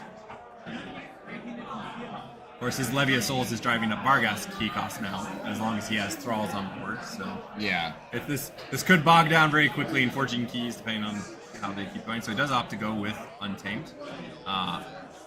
Plays Cooperative Hunting, good classic card. Deal 1 damage for each friendly creature in play. So knocking out a Whimsical Conjurer. The ability to just create tokens instead of getting Amber, just too threatening when your opponent has a token like Thralls. Yeah, for sure. Alright, Aviator seeming to hover over his own whimsical Conjurer. Yeah. Has to decide if it's a fight or reap, right? There's the Warfaline, which can shuffle things. There's right now Vargas can't reap as long as the Gate Warden is there. So trying to decide if what do I thin this board? Do I reap for Amber? So he didn't decide to reap with 1 and then just get rid of the rest of the Forgotten Guardian, leaving Vargas in an awkward situation. All right, so Vargas now. Turn passed over to him. I believe Aviator's currently sitting on 4 Amber. Yes, I agree.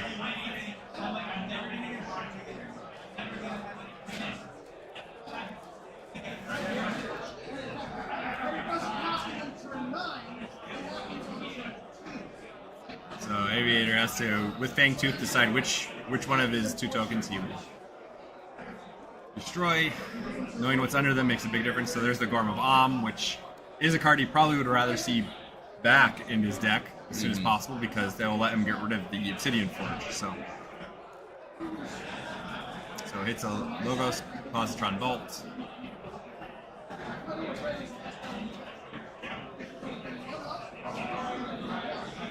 So Fistful of Deaths, this there, the own Levy of Souls.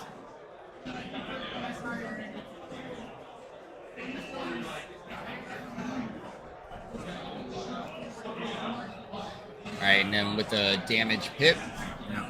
and a discard pip. Yeah. And those are the Forsaken, so it's a disc creature. Each time your opponent discards a card from their hand, make a token creature on your left flank. So a Masser being your opponent drawing cards, Forsaken, your opponent discarding cards. Very powerful again with Thrall, because if you go up with Thrall, they discard a card, and you make another Thrall. Yeah. So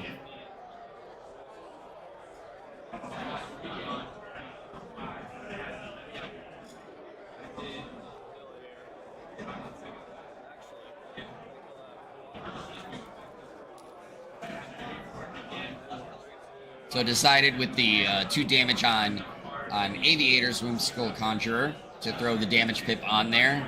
Was obviously considering putting it on his Warfaline, as you saw. And so, of course, he has to do the pips in order, so it's damage, and now he has to decide which card is he discarding.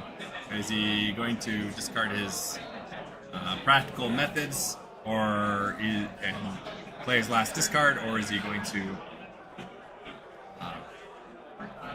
discard the discard from him? So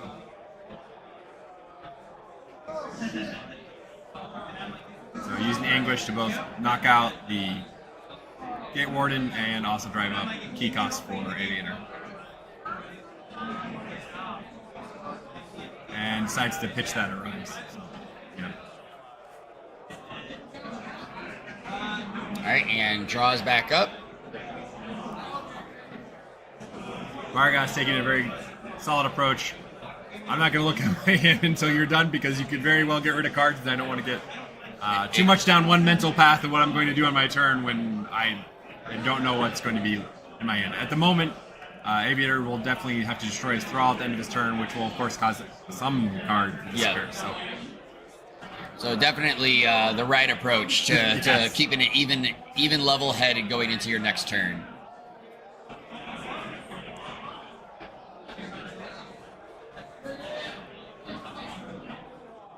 All right, so it seems like there's a lot of thinking going on at the moment.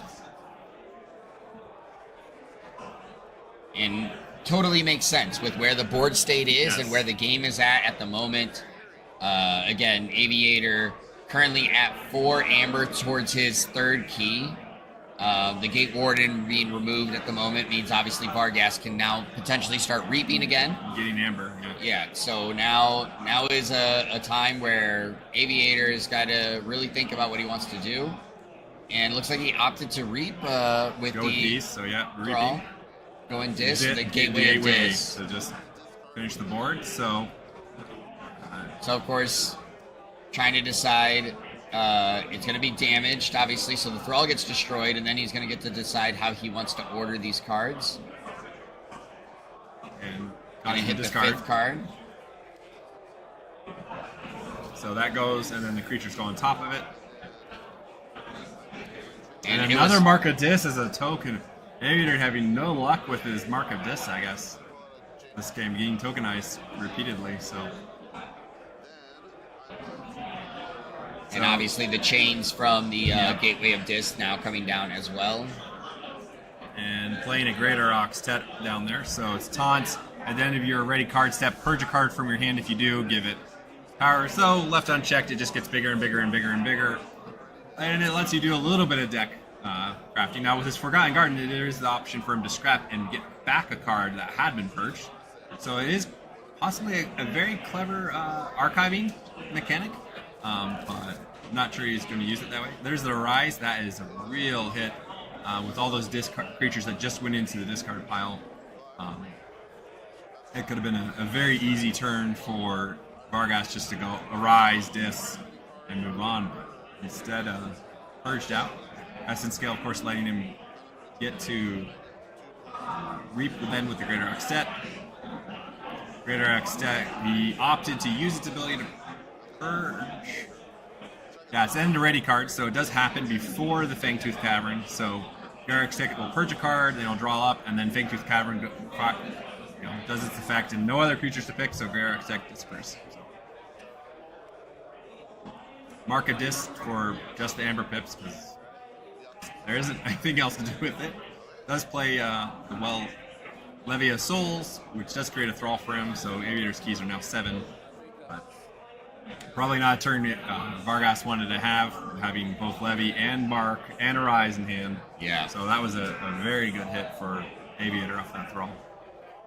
Yeah, now we are nearing the 8 minutes left in this match, so this is definitely a drawn-out battle, trying to get a victory and stay in the undefeated pool.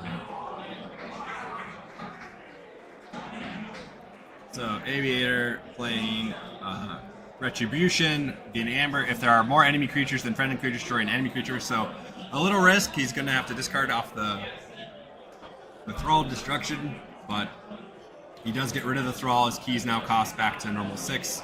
Plays a Settle Auto for, well, I didn't have a Thrall, but I have an Auto, so let's make you discard a card again. So Aviator consistently having to play with hands less than 6 at the start of his turn. Yeah, and we saw with the Thrall destroyed on Vargas' side, he was able to hit the Cooperative Hunting to go into the discard pile. Yeah. And there's again that Massing at Midnight that's we mentioned earlier. Vargas playing his own Fangtooth Cavern and a Key Frog. So end of his turn, it will destroy Fangtooth, and he has enough amber for a key, so forges key.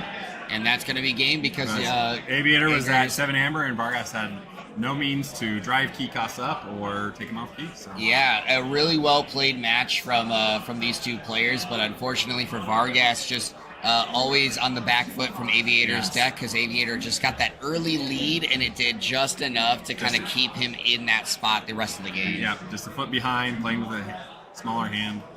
It's the power of thrall. Neither of these really dominating their opponent, just completely wiping out their hand with thralls. Both decks really had that opportunity where they could just destroy 4 or 5, 6 thralls in a turn if they had them, to just completely empty your opponent's hand.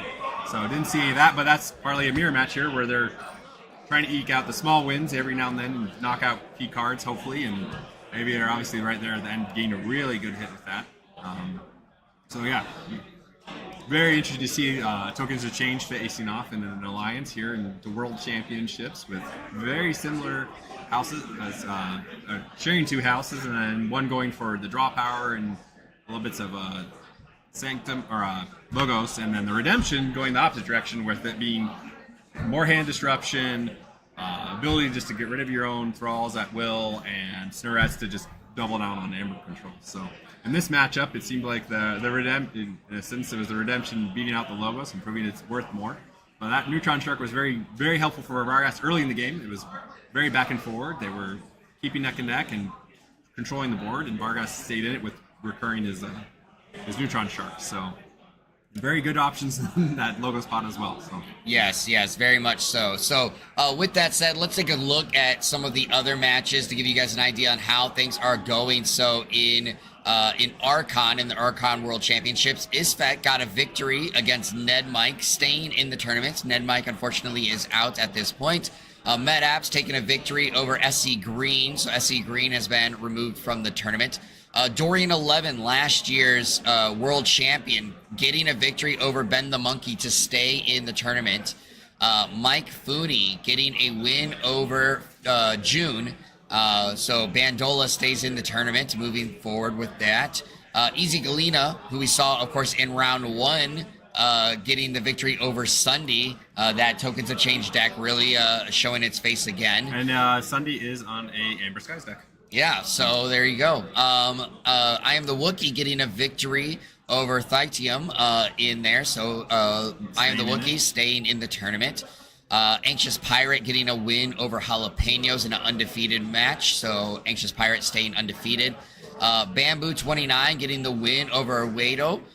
So staying undefeated in there. Wado, one of our Taiwanese players, dropping into the X and 1 pool. Benji Keno taking a win over Juicebox. Looks like Willie 510 took a win over Grishhammer in a X and 1 pool, so Grishhammer has been removed from the tournament. And Kokujin getting the win over Dr. Sheep in the undefeated pool, so Dr. Sheep dropping down into the X and 1 pool, Kokujin staying in the mark, and we're waiting on a clarification for one of the other results. Let's take a look at how things are looking in Alliance when it comes to the other matches that happened off screen. We're looking at Dammit taking down Ashitaka in an X and 1 matchup. Ellie Mack taking down Sith of Angmar in an undefeated matchup. So Ellie Mack, one of our French representatives, staying in the undefeated pool. Cool Caleb taking down JDG, our U.S. national runner-up. Cool Caleb taking on, or staying in the tournament. Cat Marrow taking down Random Joe in an X and O pool. So Cat Marrow staying in the undefeateds. Random Joe dropping down. Fakey taking down Dugator in the other matchup. That was unfortunately a pairing up. So Dugator has been removed from the tournament. Fakey staying undefeated at that point. Math and Love beating Jumqua Sierre. So Math and Love staying in the tournament. Jumqua being removed. Arrington Long taking down Frog Legs in the matchup there. Looks like Donut's dad, last year's Alliance winner, is won against JT Russell, staying in the tournament. That was an X and 1 matchup. and then we're waiting on results from some of the other matches. But while we were talking, Chimera taking down Miratani in an undefeated pool. So Chimera staying in the tournament. Miratani dropping down into the XN1 pool. Let's see real quick if there has been any other results. So clarification in the other matchup. Looks like Flaming Hobo took down Magic Duck in an undefeated matchup. So Magic Duck taking one loss, going to the XN1 pool. Flaming Hobo staying in the undefeated pool. Let's take a quick look. Well, actually, before we do that, what do you think about those matchups and some of those results? Frog Legs losing one is not the end of the world. We've seen that deck that he's piloting run it out, or lose one and then run it out. So very much still in it. Unfortunate to hear some of the names I know and like be dropped out. There's a lot of good players going. It's of course the match we saw with Aviator and Vargas, both very excellent players, very new decks. Dorian is on the deck he played last year, so if it's an oldie and goodie, he's just going to keep on it. Fortunately, taking out last year's Open winner. Yes. And Ben the Monkey was playing his deck from last year, so it's kind of almost a repairing to what could have been last year in a sense in the World Championship. So Ben the Monkey's run has ended and Dorian continues on. So it'll be interesting to see if his deck still has legs going all the way to the final 8. Yeah, so now let's take a look at some of the results going on in the Open tournament. So the Open tournament round 3 had ended while we were doing that. So Ewok Jr. taking down Kantakali in the Archon tournament. King of Bling taking a loss against Dom Pham. King of Bling was as part of the XNO pool. Dom Pham was actually an XN1 player, so there was a odd number there. So there was a pair up, pair down, and Dom Pham ended up getting the win there. Quick Draw taking out Hayden in XN1 matchup. Let's see here. Ion Prod taking down This in an undefeated matchup. We have Inflava taking down Odin Sana. X-Ray Creator taking down Lavinus Cam. Drazkor taking a loss to Emperor Riku in the matchup there. DD Reaper taking down Mammon DG in an undefeated matchup. Orion taking down Amber Meaties in an undefeated matchup. Osram Teleka taking down Mars Warrior 09 in an XN1 matchup there. Just kind of going through the list, seeing if there's some other ones that jump out to pass along. Lord Judo taking another win in the Open against DevDev85, staying undefeated. And I think at the moment that's the amount that we'll be able to pass along when it comes to the Archon Open. Obviously, a lot of games and matches taking place over there. How do you feel about those matchups and some of those results? Yeah, some more good players. Some staying in, some getting knocked out with, we're getting farther in the round, so it's getting narrower and narrower, of course. Fun to see some content creators still in there in the fighting, hanging in there, and a few others taking their final loss and having to bow out. So every time I see some of those, I keep wondering which one's going to take the seat here next. So we'll see. I know some of them put it in the claim. So yeah, so we'll see how those go. And then just real quickly in the Alliance Open, to pass along some results, we see that Joni Harper took down Sneck in an undefeated matchup. Mark H took down Lazarus in an XN1 matchup. Miggy getting another win in the XN1 against D. Mikolova. Dave Cordero getting a win against Tonio in a pair up, pair down that happened there. Hammer Smite taking down Crystal. And we also see Botternot took down Jay Simonelli 097 in an XNO matchup. So some results there. It looks like in the Open, with the amount of people in the cut, they may be actually moving into a play-in round, and it does look like it. They're going to have a play-in round to then get to our top 8 for the next day. So the top cut has happened, and now it's a play-in round to see who will be the 8 that go into tomorrow. So when you see this list of names here that's made it into the cuts at this moment, how are you feeling about some of these names? Obviously, some players that are very prominent. Mark H., Dave Cordero, Miggy, all still in the running. Yep, all of them are excellent players. Snack, so good chances they'll have all be making a strong run towards that top. It would be interesting to see what's the set breakdown between the Open versus the World Championship, especially in Alliance. See if we're seeing again more of these tokens of change decks, or if we're seeing a more wider spread of decks. So. All right, so with that said, we're going to take a small break, and we'll be right back with some more KeyForge action. Don't go too far, because this break will be very short.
All right, everyone, we are back for round 3, this time of the Archon World Championships segment, seeing who is going to qualify for our top cut. So both of these players are in the X and O pool, and the winner of this will make the top cut. Obviously, Lokakar joining me once again. It seems like all my competitors must still be playing their matches. Yeah, so they're all still having a great time in the open tournaments in the various spots. But yep. I'm always glad to have you back here. And we are seeing a great matchup here. So Kokujin, obviously one of our U.S. Players, won, if I remember correctly, in the Vault Tour in Philadelphia last year in 2023.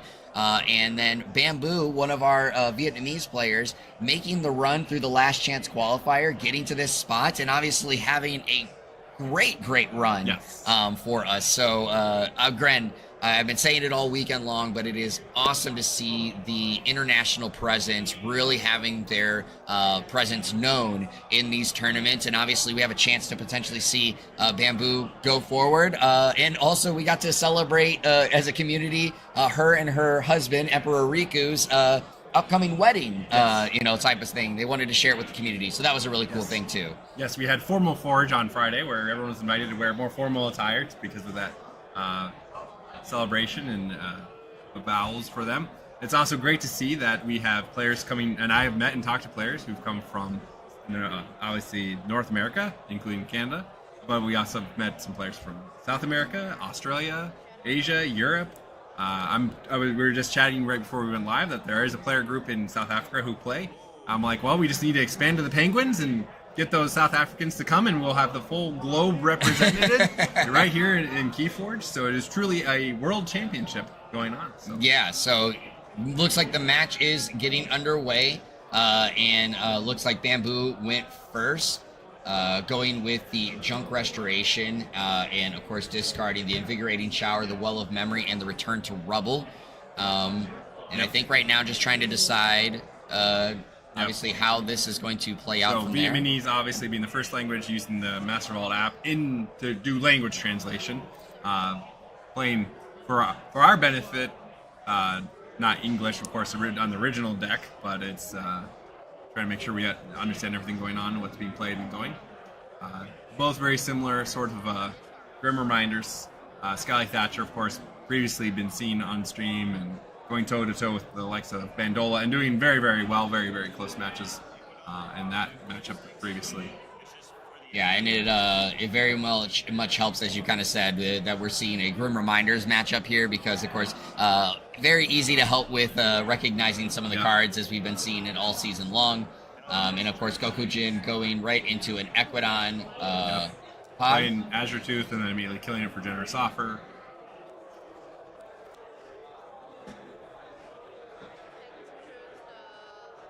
And again, it's such an awesome run for Bamboo, making her way all the way to this spot, to the tournament. And again, also a shout out to Kokujin because haven't had a chance to go to too many events this year, talking to him about this. So, of course, being in the World Championships and then getting a chance to get all the way to this table as well is quite the accomplishment from his part, too.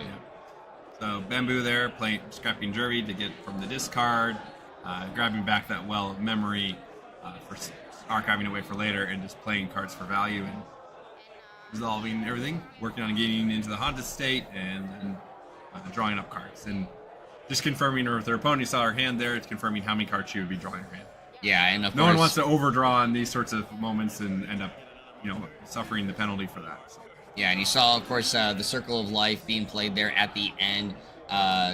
Do not think that Bamboo was haunted, so only getting the Amber Pip off of it instead of course, getting the bonus 2. Neither leaving or having creatures on the board, so not getting the best utility out of that Brain Dart there, but playing it for value. The UFO he played actually pulled immediately a Mars card off the top of the deck, so again, not a fast game to get haunted so far, but able to get the Psychic Haze into play. Yeah, and there's the Boo. I was actually just going to talk about, I feel like we need to have a Boo come out soon. It's not Grim Reminders if there's no Boo. So, there you go. So, Bamboo's deck, not even going to try and pronounce the Vietnamese, sorry. I don't know where to start, to be honest.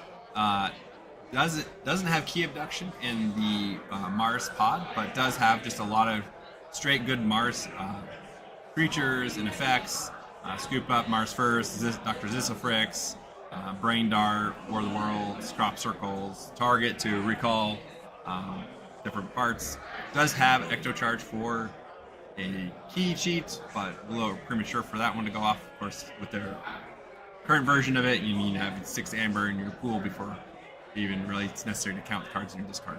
Yeah, and so still has a scrap effect on it, so or discard pips. So going to throw the War of the Worlds, if I remember correctly. Yes, War of the Worlds into the discard pile.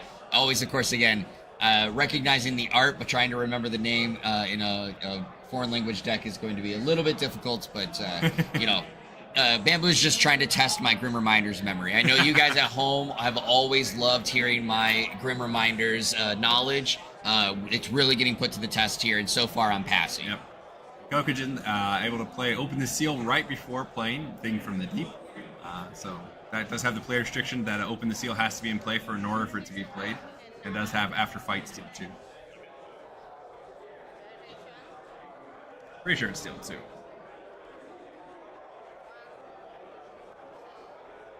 Yep, Steal too. All right, and immediately goes into the Junk Restoration again.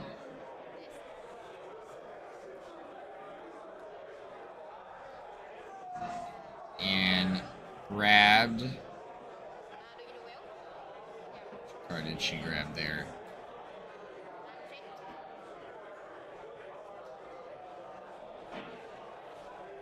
I'm actually now I'm not sure what card she grabbed, but grabbed a Mars card from there.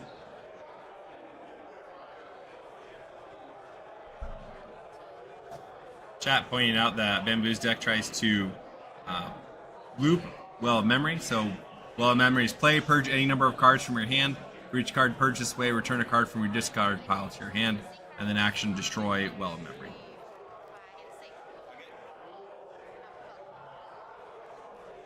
She purged her entire hand. No, yeah.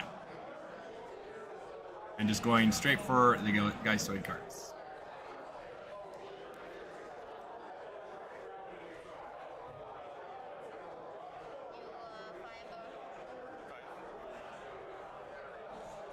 And I didn't see all the cards that got purged there, but obviously you can see the Scoop Up was at least one of them that got purged from the hand.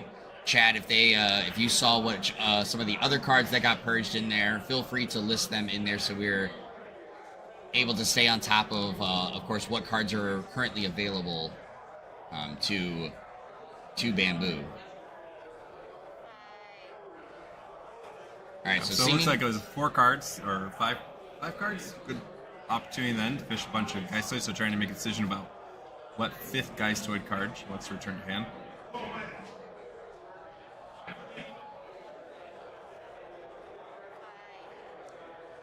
All right, grabbing the Distant Void Prober there. Having the scrap, enemy creature captures 1 from its own side, so it's a little bit of amber control. It also has after Reap, if you are haunted, your opponent's keys cost +3 during their next turn. All right, and decided to go with the Ectocharge as the last one. So yeah, discarded, like I said, her entire hand, all 6 cards with Well of Memory. Immediately going to Junk Restoration and grabbing the in here somewhere. Yep, just trying to build up that discard to get the key cheat right away off of an Ectocharge. Another Junk Restoration. And there's the target. She's going to grab the Plow Sword. Yep, has an Amber Pip. Throws it down to grab that Amber. And you see a lot of Amber already generated here. Yep.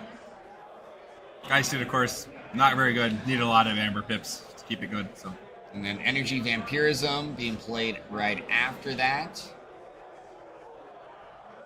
And remember, she did pick up the Ectocharge, so at some point potentially could be throwing it down if she feels that there's enough cards plus the Amber that she's generated to forge that key. Well, with two artifacts on board, 5 cards purged, that's 7 out of 36, so that leaves 29 cards between hand and discard. So Hand can't be that many of that 29, so an Ecto Charge being the... Oh, and I forgot that Ecto Charge has a discard just pip. to help, it has a discard pip. Yeah, has the discard pip on top And the of scrap it. effect causing, Kokujin's Mergeneer to capture another one from its own side. So they're counting up. Expect them to hit 20. Yep, hit 20. Didn't finish counting all the cards, so she'll pay 6 for first key.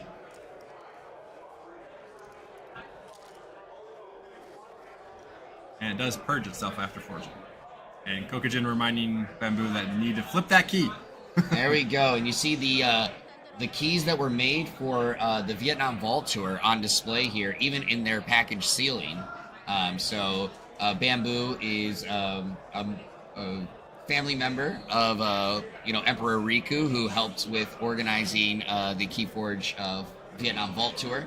So definitely showing off some of the extra things that they were able to produce to try to make the Vietnam Vault Tour just a little bit special.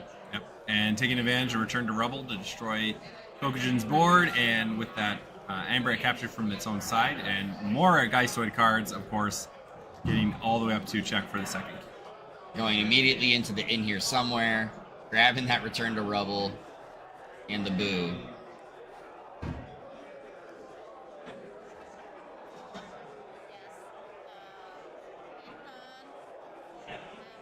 Kokujin very much on the back foot at this point in the game.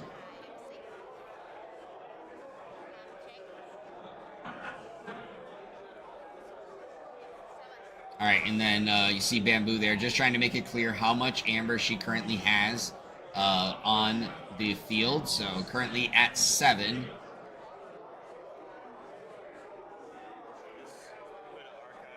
And Kokujin gonna go into Mars to take that Well of Memory out there. Yep. Oh, and puts the Curse of Disappearance down on the opposite field. Yep, and so Glimmer Spores put an artifact from play into your archives. If you're not the owner of the card, it leaves the archives put into its owner's hand instead. So Kokujin obviously set up with between the Curse of Disappearances and the Glimmer Spore, the fact that just going to deny cards to Bamboo. Well, memory, good, very important for her deck. Already done its work in many ways. All right, and then you saw Bamboo picked up her archives here, so immediately Junk Restoration. Yep, just looping all those pips and Geistoid. So. Oh, and another Junk Restoration there, as I imagined, was going to pick that up. Yeah. But it looks like only has one card now in the deck, so wouldn't only be able to decide, in a sense, if wants that one card. Decision point about whether to flip the deck or not. What would that card be, possibly? We'll play on Glimmer Spore.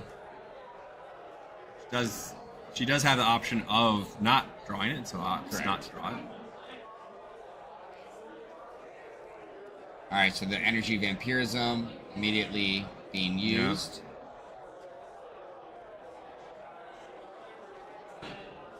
The Albia Stray coming out ready because of being haunted, immediately reaping to capture away from Kokujin. And already getting very close to threatening that third and final key.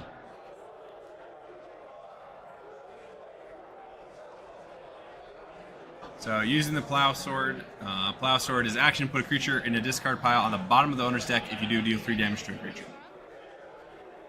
Yeah, and I also just now noticed, if you hadn't at home, that Bamboo's nails are actually the houses and keys of KeyForge. So you see a Logos and Skyborn, the blue key, the red key, all painted on her fingernails. So we talked about the bling that they bring on the table. She brought the bling on her fingers as well. As well, yes, yes.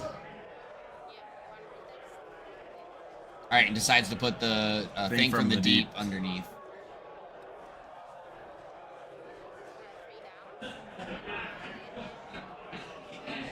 Do 3 damage to the Optomatic. With Return to Rubble in her.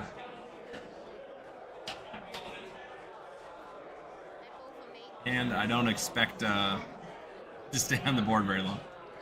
All right, and so then the Boo comes down. Obviously, nothing to discard. And of course, plays Return to Rubble. So I'm going to return the top 10 cards of our discard pile, and lo and behold, it is mostly Geistoid cards that mostly have Amber pips.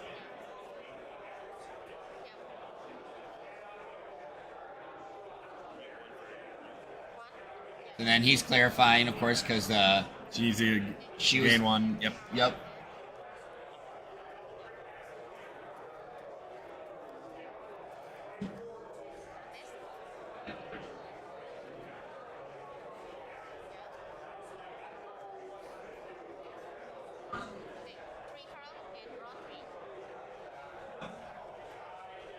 All right, and so turn has passed, and you see they're currently sitting at 7 amber for that third key. Kokujin just in a real rough spot. Hasn't really been able to play much of what he wants to do. Yep. Plays Memmarks the red. Discarding an Incarnation Pod, which does purge the bottom card of a deck. So there goes Thing from the Deep. And in here somewhere, which is actually a really good hit to get rid of. All right, so then he Memrox captures 2 off of that, which is going to do just enough to get Bamboo off of that third key.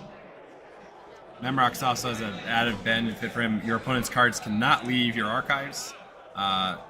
He discarded the Abductomatic, and that has a scrap. The least powerful friendly creature captures 2. So Memrox being the only creature, it captures 2, so it takes Bamboo off check, but we're...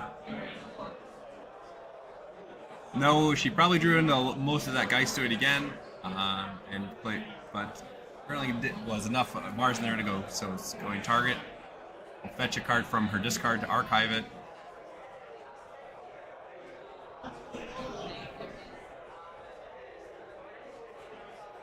We'll see which card she decides to grab. Probably the Return to Rubble, yeah, because that's how the loop works, is you just fill up the top 10 cards, hopefully with just Geistoid or mostly Geistoid, and then you put those in your deck, draw through them again with Drunk Restorations, then re-archive the Drunk Restoration. You keep looping this to basically say, I'm going to play Geist one house the rest of the game, and that is Geistoid while I keep wiping the board.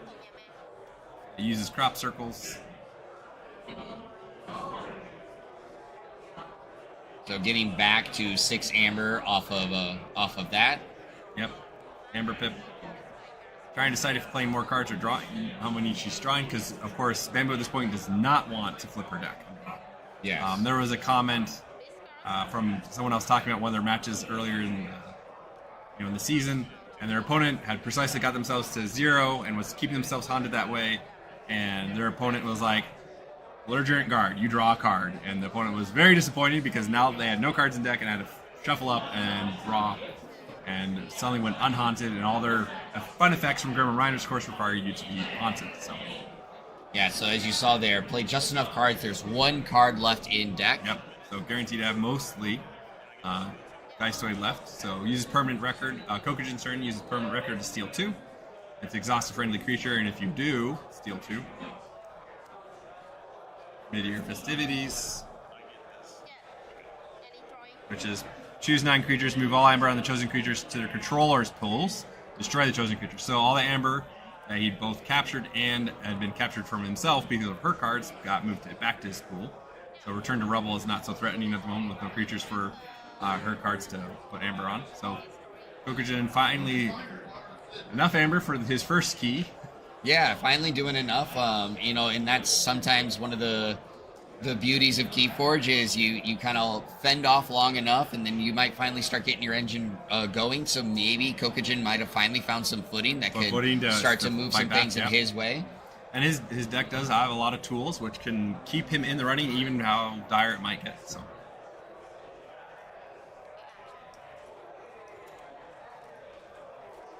All right, so then there's the in here somewhere, the energy vampirism being pulled. Bamboo just going up, saying, fine, you have a key probably, and I'm just going to go to check. Oh, no, not going to check. Uses the plow sword. Plow sword to put back a creature on the bottom. Yep, Abia, yeah. For here, another Junk Restoration to pull back.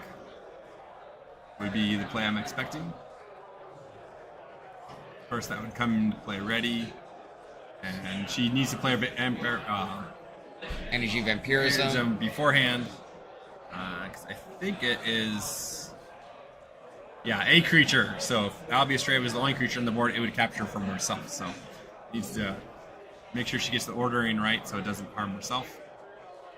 And that's, in a sense, that is some of the traits that you see from high-tier players. Knowing, and we talked about the exact ordering of cards and the exact wording. Understanding that, you know, you normally would, of course, want to play that and put it on your opponent's creatures, but it just says a creature. It doesn't say it's an opponent creature. It doesn't say enemy creature, so it's a very key trait that we see from high-level players, seeing strategic moves like that. And she is just pushing the Amber, forcing Kokujin to respond with any means possible to capture Amber or steal Amber away from her. And there was the Albia Stray coming down to capture away from Kokujin. So, of course, still threatening the first key. So, yeah, and it's an interesting thing because, I mean, she's going to have to return to Rubble, and she's counting up how many cards she returns to her deck. Because if she were to leave Albia Stray or any creature out, then to return, it's going to Kokujin's archives, and based on the way his deck works, it's going to stay there. So,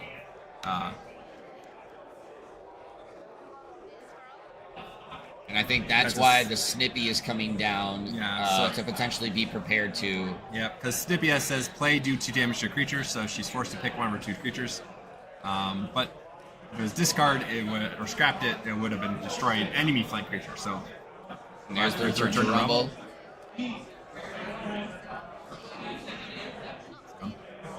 Pretty mixed, not a very straight Geistoid group of cards, but still pretty good cards.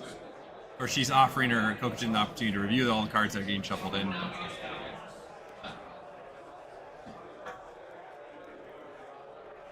Now, the In Here Somewhere did get purged, so there isn't opportunity for her to play an In Here Somewhere now and loop back into that Return to Rubble. So there will probably come a point where she's run out of Geistoid cards to keep this kind of little loop thing going, with the keep not being able to keep fishing back the key card. So yes. All right, so Kokujin finally able to forge the first key here at the 24-20 minute mark of this match. Yep. Is it a little too late, or does his deck still have legs to keep this match going? Bamboo sitting there with 9 Amber. So yeah, this is a point in time where does Kokujin's deck have enough capture, and it does not. And so Bamboo takes the win and is one of our first qualifiers for the top cut. Yes. Congratulations, Vietnam represent. Yes, very, very congrats. Yes.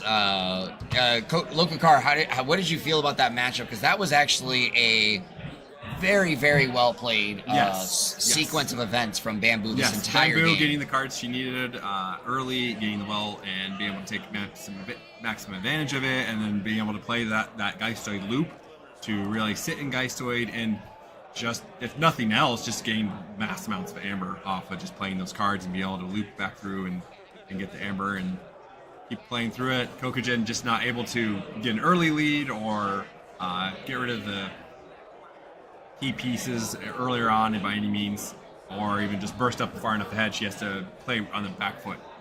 So able to go through very close match in some ways, but it just blow out in the actual way that the cards were drawn and played through. So. Yeah, it's such a well done, well played deck. And again, this shows the practice that Bamboo has with this deck. Mm-hmm. Obviously, top tier players usually can kind of pick up a deck and do really well with it, irregardless. But the efficiency that she had with trying to make sure exactly towards the end there to make the Return to Rubble, the In Here Somewhere. Very simple rule.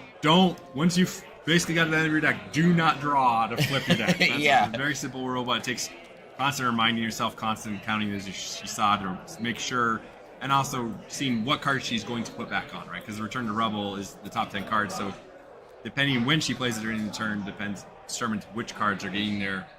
Then if she plays Drunk Restorations, how much does she thin down the deck for what she will draw? So there's a lot of nuance there to playing them in the right order. Yeah, and so again, big shout outs to her for how she performed there, and obviously, still regardless, congratulations to Kokujin, a valiant effort there. Of course, it didn't look like he was going to even be able to forge a key because of just how well Bamboo's deck just continued to pull him off. Yeah, went straight into his game plan and kept stalling him out. Yep. But finally got enough with being able to purge out a little bit of things to get a little bit of momentum going, but just of course, as you kind of said, it was a little too late. Just unfortunately was not able to hit those points earlier on in the match and not, deal with and not having enough amber control. Yeah.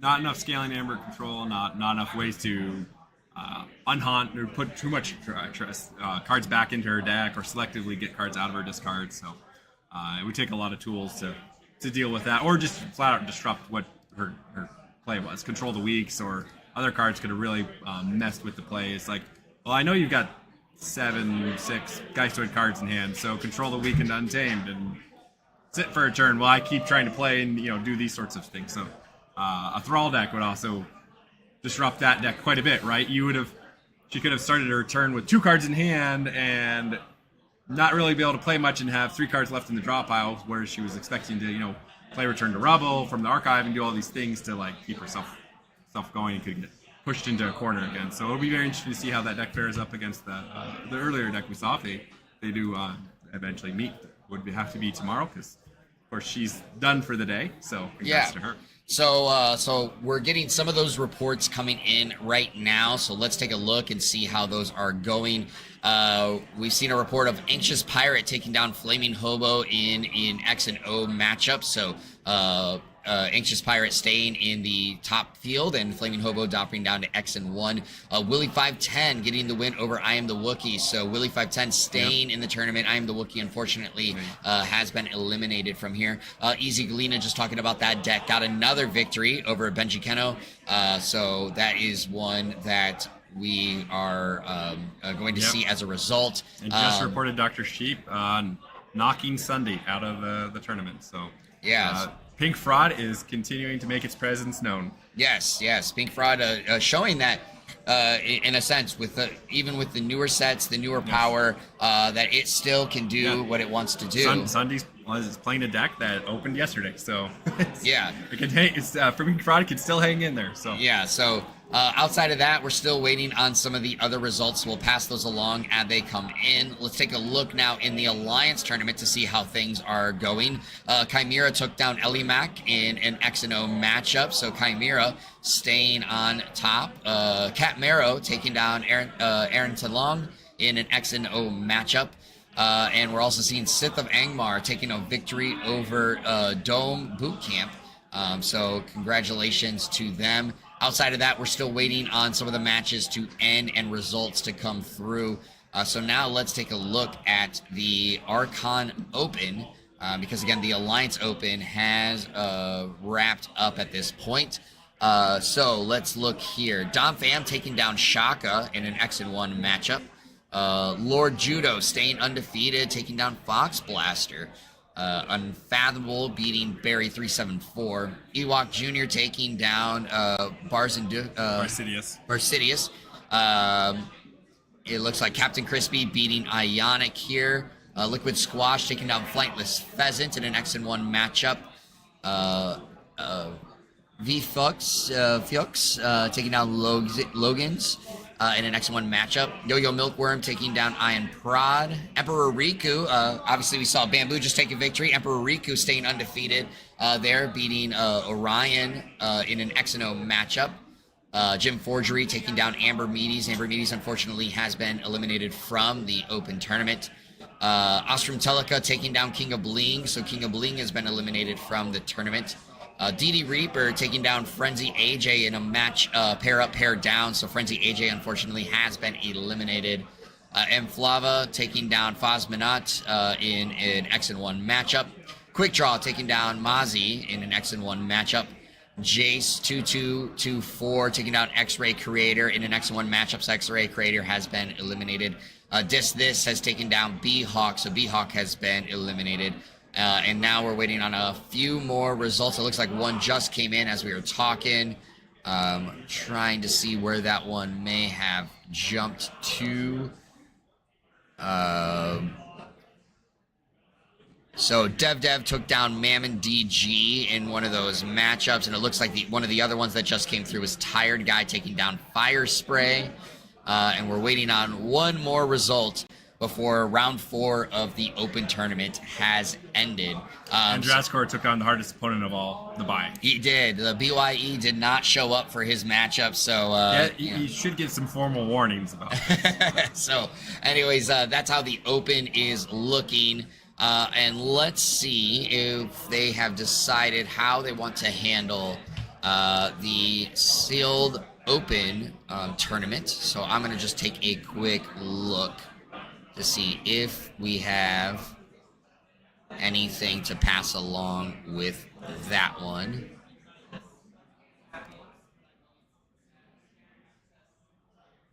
And it does not look like the play-in match has taken place just yet. So we will we'll see how that one. Oh no, this is the wrong tournament. Where are we at? Here we go. This is to chat's question, there is no tournament with a bye qualifying in. They are doing play-ins for every tournament. correct. They will do a top cut, and then the X and ones will continue to play until there is a need for just a single play-in match to play. Yep. So here in the Sealed or the Alliance Open tournament in the play-in match, it looks like Miggy lost against Adzabad. So Adzabad beat Miggy in the play-in match to get into the official top 8. So congratulations to Miggy for making the top cut and doing the run in there, but unfortunately falling in the play-in match. So unable to move on to day 2 in the top 8. But again, a good run nonetheless. So with that all being said, we're going to take a quick break and we'll come back to give you guys some updates on how the other matches are going and how the rest of the World Championship matches will be unfolding. So don't go too far because we got more KeyForge action coming from KeyForge Celebration 2024 in Roseville, Minnesota.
Welcome everyone back to KeyForge Celebration 2024. We are returning to Archon because we are now in the play-in match to get into the top 8. So we've made our top cut. All the matches have gotten to this point where now we're seeing which player is going to move officially into the top 8, which will be taking place tomorrow. And Lokakar joining me once again, and we're seeing a very interesting matchup here. Yes. We got Dorian 11, last year's world champion, who unfortunately took a loss earlier in the tournament, is now having to play in the play-in to stay in the tournament, going to the top 8. And we have Magic Duck, who got into the tournament through the last chance qualifier on Thursday, making it all the way to this point. So obviously a really awesome comparison here from last year's world champion to this year's last chance qualifier. Yes. What is going to be the one that moves forward? Lokakar, how are you feeling about seeing this matchup?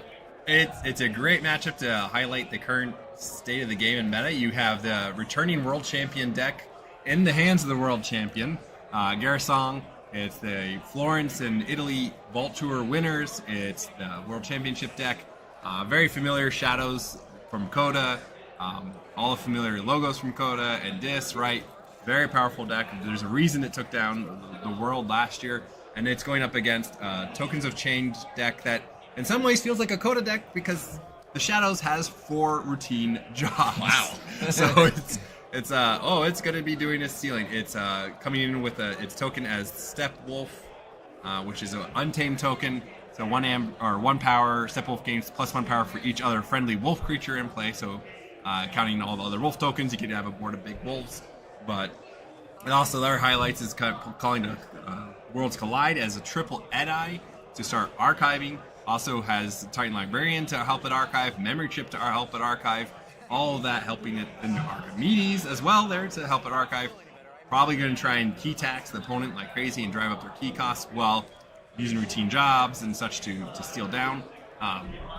It's just as unnatural selection for board control, Mollymawk, for some artifact control, that Massive Midnight we mentioned earlier for helping spam out tokens.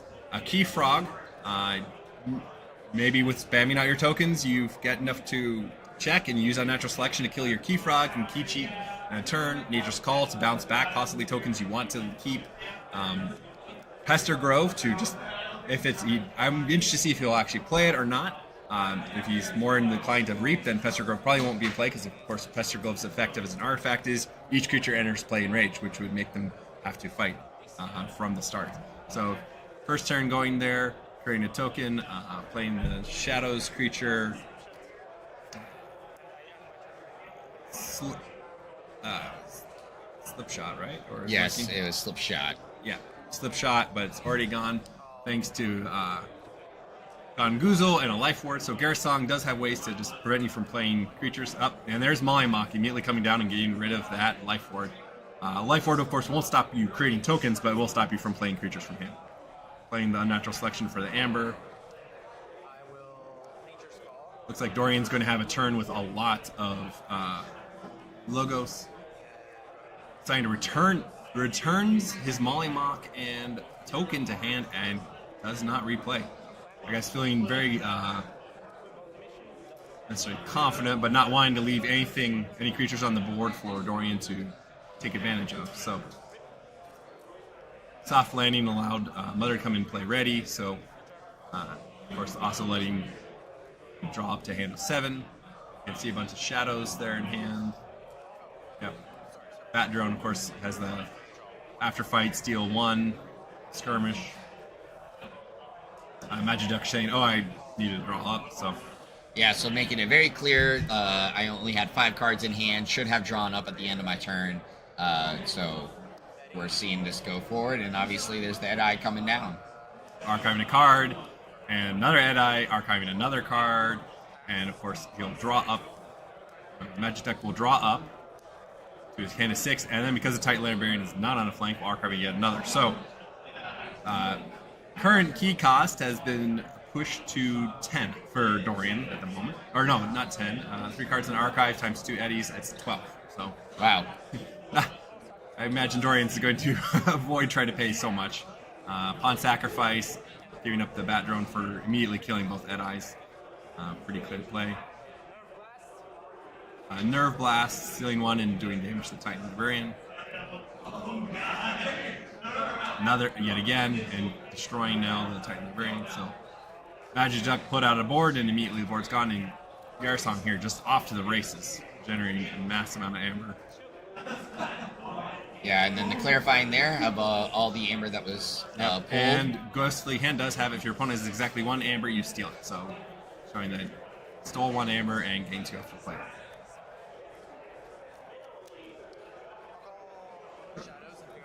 Yeah, so a lot of amber there, seeing 3, 6, 9, 11. 1 amber. routine job, so steal 1.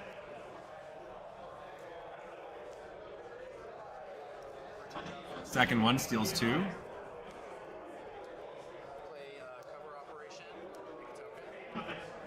Cover operation, so that's a new tokens of change card.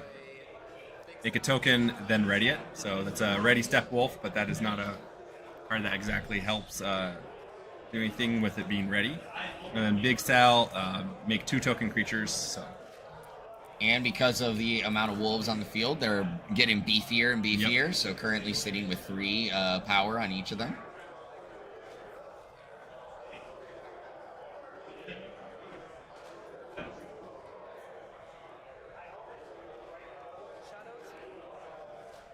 Yep. Archon. A lot of amber just going back and forward here. So Ghostly Hand this time only stealing 2. Using Subtle Maul to do a little hand disruption. Dorian does have to be aware, of course, if there's 2 more routine jobs at some point, one of them will come to steal 3 and the other one will come to steal 4 if there is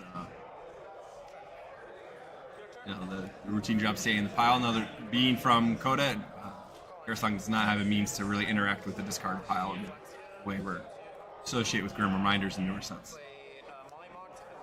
There comes back the Mollymawk to get rid of the Subtle Maul. Flaxia, he outboards his opponent, so gaining amber off the play.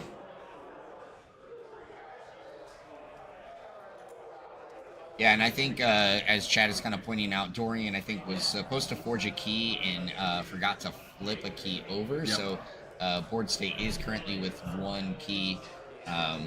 We'll try they're busy playing, so we'll remind them. We'll try to get to that happen.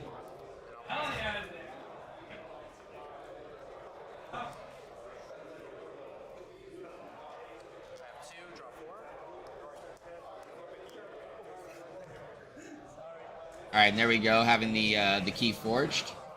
So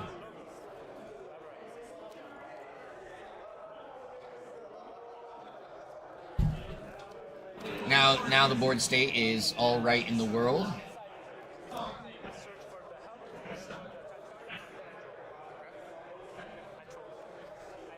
Lowest turn, getting the Time Traveler, help with yourself.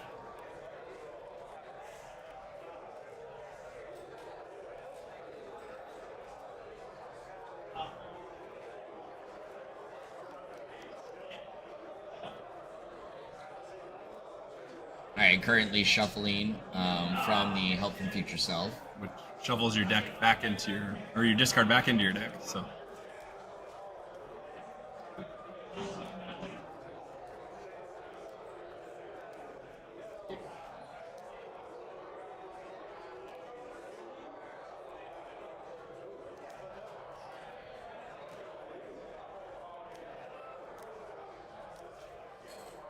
Alright, Magic Duck making sure it was very well shuffled.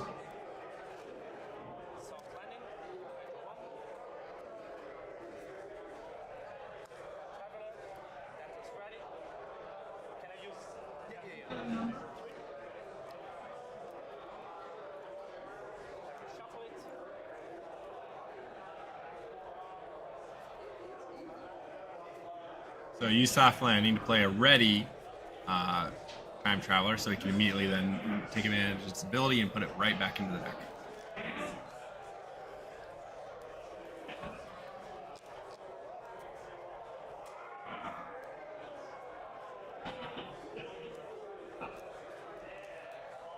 Alright, this game has been at a blistering pace so far already, but just to make sure we're all aware of the board state, currently Dorian with 1 key sitting on 7 amber, and Magic Duck with no keys, but also on 7 amber.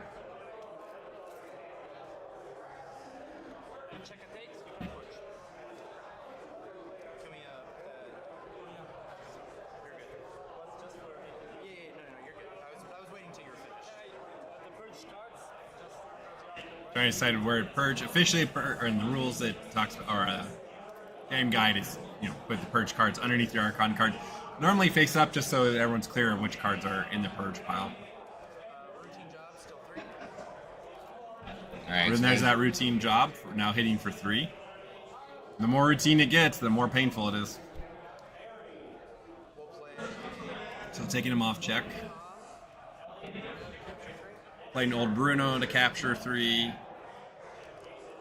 Lurking Hob is play make it after reap, or it's after reap make a token creature, but it does come with some good enhancements.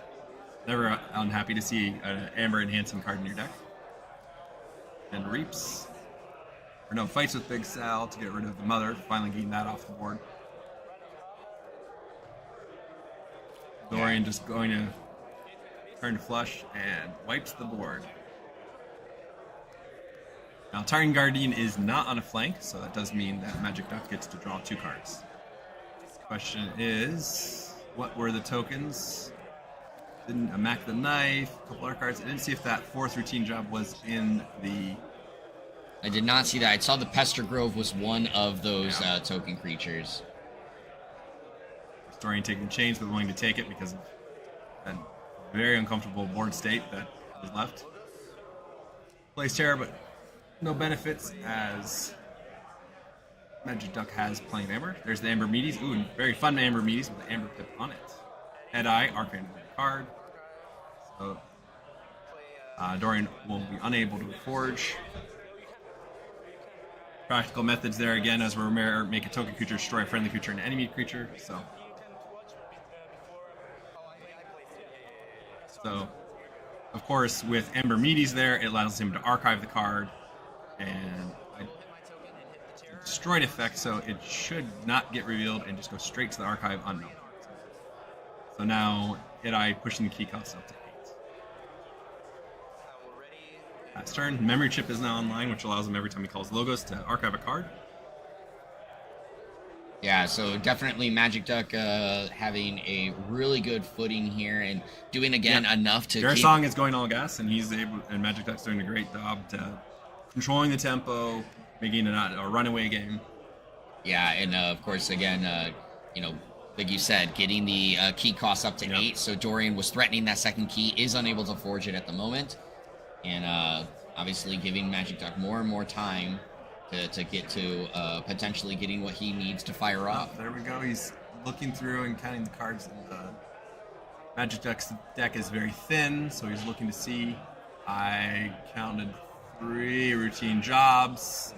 And there's a card in the archive. So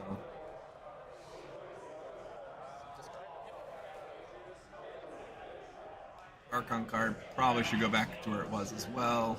At some point they'll realize it's floating there above that artifact line. So Poison Wave does 2 damage to each creature, just only knocking out the Archimedes.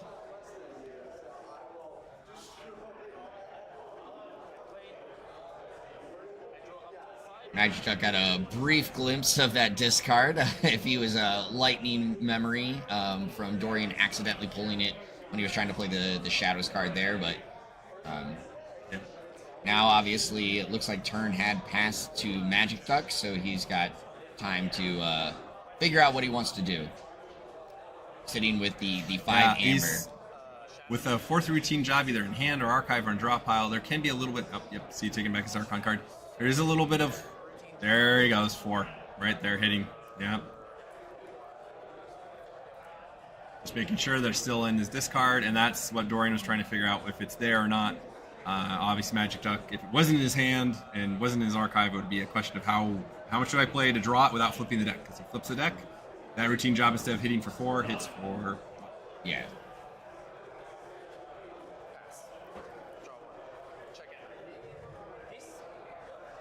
And looks like he just played the 1 routine job, knowing exactly what the maximum effect that he wanted and past turn. Yep. And Dorian then steals the Head Eye. Now a little late, it stalled him from forging a key. Plays a life ward. Has a pit demon on board, of course, which has its action steal 1, so has amber control and no archive.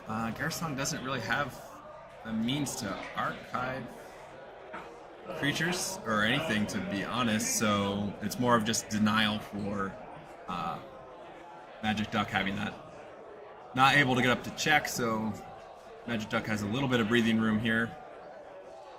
Yeah, currently sitting with the 2 keys. No amber, but obviously currently at the moment slightly ahead of Dorian. Up 2 keys to 1 key and 5 amber, so that 1 amber makes all the difference. If time ended now, it would be pretty clear who won. So. All right, and now picking up his archives. Yep. Song of Spring. Okay, AOA card that lets you shuffle any number of friendly untamed creatures from your hand, discard pile, or battle line back into the deck. So it's creating more of it. It's putting back cards in his deck. One of those being the Mollymawk with that battle line or artifact line there, right? Life Ward, always a pain, but Dorian will probably play that or use that in his next turn. But Mollymawk's real primary target at this point in the game will be that Lash of Broken Dreams. Wanting to make sure that Dorian isn't driving up Magic Duck's key costs. So yeah.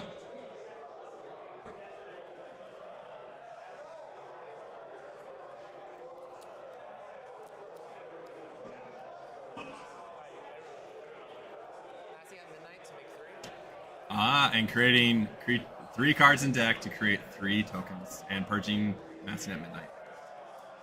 Now, you should know exactly what's there because he just put all those cards back in the deck, plus the one that was already there. So, if he has a Nature's Call, he could very easily bounce them to hand and now have the Mollymawk to immediately take care of an artifact. So, in fact, his deck does have 2 Nature's Call. We've seen 1. Yeah, I do not recall if we've seen the other. He might have used that actually to archive a little bit earlier, depending on how the... And if it's the one with the damage chip, it could be kill the Ed-Eye, put it back in my own discard before I flip, and bounce back the Mollymawk, and immediately get rid of... Life Ward can be disruptive, but I think looking at his deck, the more disruptive one at the moment will be that Delash, especially since you're going to want to not have to pay 9 for your final key. So. Yeah. Yeah, and it looks like we potentially... So if he's a strong Ed-Eye hand and Ed-Eye's in the hand or something, you could argue for the Life Ward, but most everything's in the discard pile, so it's kind of really random what he'll get for his next hand. So yeah, I think right now this is kind of similar thing that we're seeing is that Magic Duck is taking some time trying to figure it out. There's the Nature's Call with the damage pip as we talked about it, and exactly he's returning. He's killing the Ed-Eye to put it back in his discard, bouncing all 3 creatures or 2. All right, so whatever was in the bottom of the deck, he's decided, you know what, it can stay out there. I don't need it clogging my hand. Mollymawk comes down. All right, which one does he target? Is it going to be the Lash as you talk? Or Life Ward, yeah, one of the 2. Life Ward. He's more worried about the Life Ward. Okay. He does have a fair number of great creatures to play, so I can understand wanting to keep it. There's the KeyFrog down. And a Flaxia, which immediately gains him 2 more Amber. If he has an unnatural selection and is able to get enough more Amber, this will be game. 1 more Amber pip, and there it is, and that's game. Magic Duck taking down Dorian here in the play-in game. And well played. Obviously, both sides really well played. This was, you know, I always say it, and I know I mention it all the time on the stream. Those who are frequent visitors know I use this analogy all the time, that KeyForge is a marathon, not a race. And whenever we see these games, I say this next thing too. But this was a drag strip race. It was very much going down the lane. Yes, and both players playing this extremely well. You know, trying to make what they needed to go fire off. And both, in a sense, were making it happen. But Magic Duck, again, doing just enough with his deck to kind of continue to slow Dorian down. Very critical points were the Mollymawks. The early Mollymawk to get rid of the Life Wards that didn't disrupt him. Constantly keeping Dorian off, forging a key, controlling that tempo. Magic Duck not generating a lot, but just stalling long enough to, those routine jobs, being able to land them all and get the... and there you see signing the mat. Look at that. Magic Duck was preparing himself for this situation. because of course this does mean now, with Dorian removed from the tournament, that we will be crowning a new world champion here in the Archon tournament. And again, a big congratulations to Magic Duck, because he made it in through the last chance qualifier on Thursday. So not only are we seeing again good sealed player to make it through that tournament to qualify, and then here great Archon player playing his deck to pilot it all the way to the final 8. So. Yeah, so definitely a big play there. So congratulations to them for making it happen. And I think, of course, just overall, it shows, again, the testament of just how these decks do. And again, making the call out earlier, but like, even though Dorian's deck didn't make it all the way towards the final table, Coda's still holding up very strongly. KeyForge played it to this round. I don't know how its current match has going, but obviously Coda's still playing all the way through. Yeah, let's take a look and see if there are any results at the moment in this play-in round. We do not see any at the moment, so he looks like it's going to be... he had played Lash last turn. He had not used it, so... Yeah, he just had Lash on the He just field. played Lash and Life Ward to the board, and... Very different game if they'd already been on board. I think Dorian would not hesitate to use the Life Ward in that case, and obviously the Lash. So yeah, but yeah. So I think it was one of those the situation, as we kind of said, or we're thinking, basically, if Magic Duck didn't have that Key Frog, Lash was going to be used and it was going to be harder to get to that point. But being able to do all of that in the turn before Lash could even fire off was the play that used. Well, with Key Frog and Unnatural Selection, it could be a question of, I can't fire it this turn, so I'm going to hold on to it for a turn where he doesn't Lash me. And Unnatural Selection, having an Amber Pip, it allows you to sit on 5 Amber and suddenly go Key, which is a little unexpected, though. Dorian's an excellent player. He would see that and try to control the board to make sure that Dorian doesn't Magic Duck doesn't have the option. And that's where really amassing at midnight, right? We were talking in the previous game that if not a card, you're going to immediately play every time you get it. So Magic Duck played it at the right moment to create the creatures that he'd already stashed away with this Song of Spring, bounce them back to hand, turn them back into more useful creatures, actual creatures that have effects as opposed to just that token, and then continue on to create the situation, just win the game. Yeah, so taking a look real quick, we do have one result from the Alliance tournament, and we see that Froglegs ended up taking down Cool Caleb in their matchup. So Froglegs staying in the tournament. Cool Caleb, unfortunately, getting their second loss and being removed from the tournament. And we are currently waiting for some more results before we can pass along any of those. And again, let's take a look over here. So similarly, we are waiting on some results, but again, we saw Magic Duck getting the victory there from Dorian in the tournament. And while that's going on, while we wait for those, let's do like we've been doing all day. Let's check in on the Open tournament. So again, this is the Archon Open. Some results that have came through. We have Liquid Squash taking out Jace 2224 in an X&1 matchup. So Liquid Squash staying in the tournament. Yo-Yo Milkworm winning against DD Reaper in their matchup. That was an X and O matchup, so DD Reaper just getting one loss. Yo-Yo Milkworm staying in the X and O pool. Ionic taking down Fox Blaster in an X and 1 matchup. Dom Pham taking down Zazudi in an X and 1 matchup. Emperor Riku getting another win, this time over Captain Crispy, staying in the X and O field. And Unfathomable taking down Mflava in an X and 1 matchup. So obviously some great results there. And again, I think it's a testament seeing that a number of our international players continuing to show have great showings here at the World Championships. Well, disappointing to see Zazudi, of course, who traveled from Europe to finally bow out at this point. A lot of players continuing their struggle. Yeah, it's always a hard-fought battle. Yep, and of course, again, the Alliance Open wrapped up previously. So just to pass along the 8 that will be playing in tomorrow's top 8 is we have Joni and Asdabad, who ended up, of course, winning in that play-in matchup against Miggy, 9001. We have Mark H taking on Hammersmith in the Alliance Open. They both qualified. Bot or Not and Jay Simonelli 097 in as well, and Dave Cordero and Sneck. So that is your top 8. Joni, Asdabad, Mark H, Hammer Smythe, Bot or Not, Jay Simonelli 097, Dave Cordero, and Sneck. That's a pretty good pool for your Alliance tournament. Yeah. Yep. Strong players.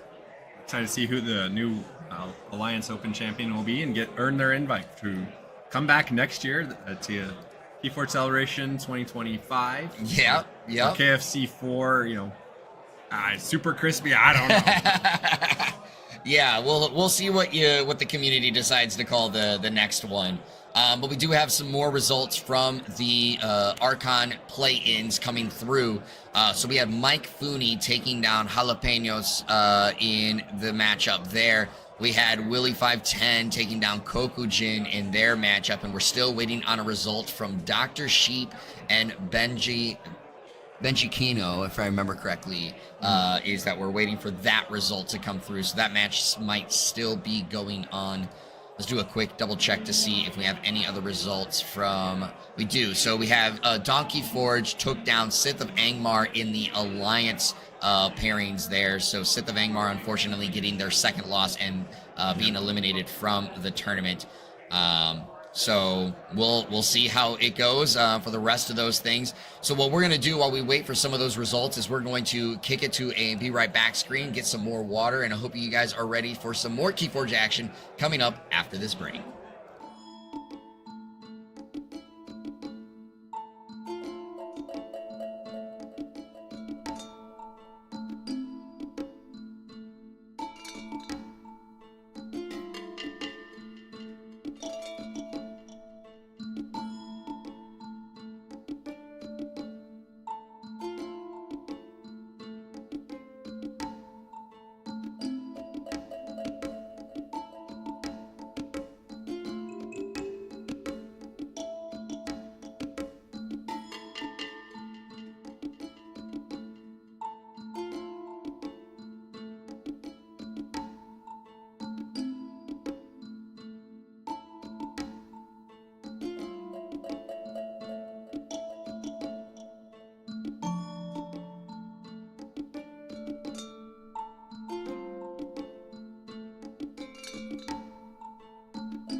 looks like we have already gotten started here in the game. We have, my name is Mark H. This is Lokakar with me.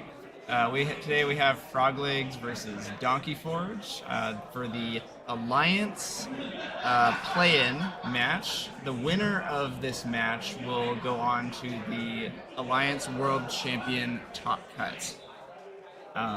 We have Frog Legs on a Logos Star Alliance Untamed deck, and Don KeyForge on an Equidon Geistoid Unfathomable deck. It looks like we have a starting play of what do we got there? Tentaclid and Omnipus. Start the first card. Theory Conjecture. Yeah, Theory or Conjecture for Frog Legs. Looks like he may have archived the top 2 cards of his deck, and then we have an Omnipus out there for Don KeyForge. We have a DT deck versus a Grim Reminder deck. I think we have that. Oh yeah, there we go. Perfect. Got it fixed. Got updated. Thank you. No one expects DT. right. I mean, what? So this is going to be the third time, event-wise, I've watched this deck piloted, and it's an amazing deck. It is. Yeah. It is a brilliant deck. Yeah. Combining elements no one else probably ever saw you could combine to create a deck that tries to achieve the impossible. A forging 3 keys in 1 turn. 100%. By rule of 60 as much as possible. Pretty much everything in the deck will be rule of 6 at some point if the deck is able to do its thing. I think my favorite moment is see the first time I saw the check sheet come out. It cross off how many times. Now, it's very important because a lot of cards will be played multiple times if it does what it tries to do. Yes. It will turn into a little bit of a solitaire game at some point if the deck happens to do its thing, which we expect it very well might. We're just having a little trouble pulling up Donkey Forge's deck so we can talk about what exactly is in it and making it tick. So once we get that up, we will happily be commenting on what his deck is trying to achieve and how it's going to try and get around that possible lockout win. So it does look like we have a Well of Memory play going on right now. Donkey Forge is taking those cards out of his discard pile to return them to his hand. Well of Memory is a artifact with the playability: purge any number of cards from your hand. For each card purged this way, return a card from your discard pile to your hand and action destroy Well of Memory. It's a very strong recursion card in Grim Reminders, and definitely is appearing a few times in decks this weekend in Alliance. It is a very key card throughout the meta right now. Yep. And so now getting to see the whole list, what I'm seeing here is it's the Well of Memory, Poltergeistoid, which will be important, I think, for this deck. Which just got played, actually. Spontaneous Awakening to control, again, and an Unfathomable, along with the 4 Tentaclids, and a Omnipus. It also has Bryo. So an attempt there to completely shut down what Frog Legs deck's trying to do. Yes. And of course, in Equidon, we see that Tachyon Manifold we already saw. There's a pair of Bonded Actioneers that for some reason, or 3 of them, but 5 discard pips on 3 Bonded Actioneers, 3 on one card, 2 on the other. That's insane. A couple Incarnation Pods, some security detail. Of course, everyone's favorite should have been Rilo. Oh, of course, yeah. Cult favorite right there. What do you feel, other than the Tachyon Manifold, what do you think drew him to the this Equidon pod he's playing? You know, I really think that a big part of this Equidon pod, from what I'm seeing, could end up being those Incarnation Pods. Incarnation Pod can be a little bit slow on the when you first play it or when you're looking for it, but when you have tools like Well of Memory and Bryo and Be Our Geist, all these other things that are in your deck, you want to be able to protect those things from purge. You want to be able to protect those things from being taken by your opponent. That's why having that Incarnation Pod to be able to put it back into your deck can really make a big difference. It has a fun, flexible play to be able to purge the bottom card of each player's deck, which is when you scrap it, and that can be done, but definitely has a very good use of being able to save those cards and get them back into your draw. Looks like the prize ticket just got dropped. Winner gets that. Yeah. OP card. And almost as OP as the card opposite on the table, the Tide. So right. this is a DT deck. I don't recall ever seeing the Tide having been raised any of the times I've seen it play. So We do have a Bryo currently on the board Yeah, that Frog Legs was not able to get rid of. yeah, so the Punk just went into play to get rid of the Omnipus itself. So Yes.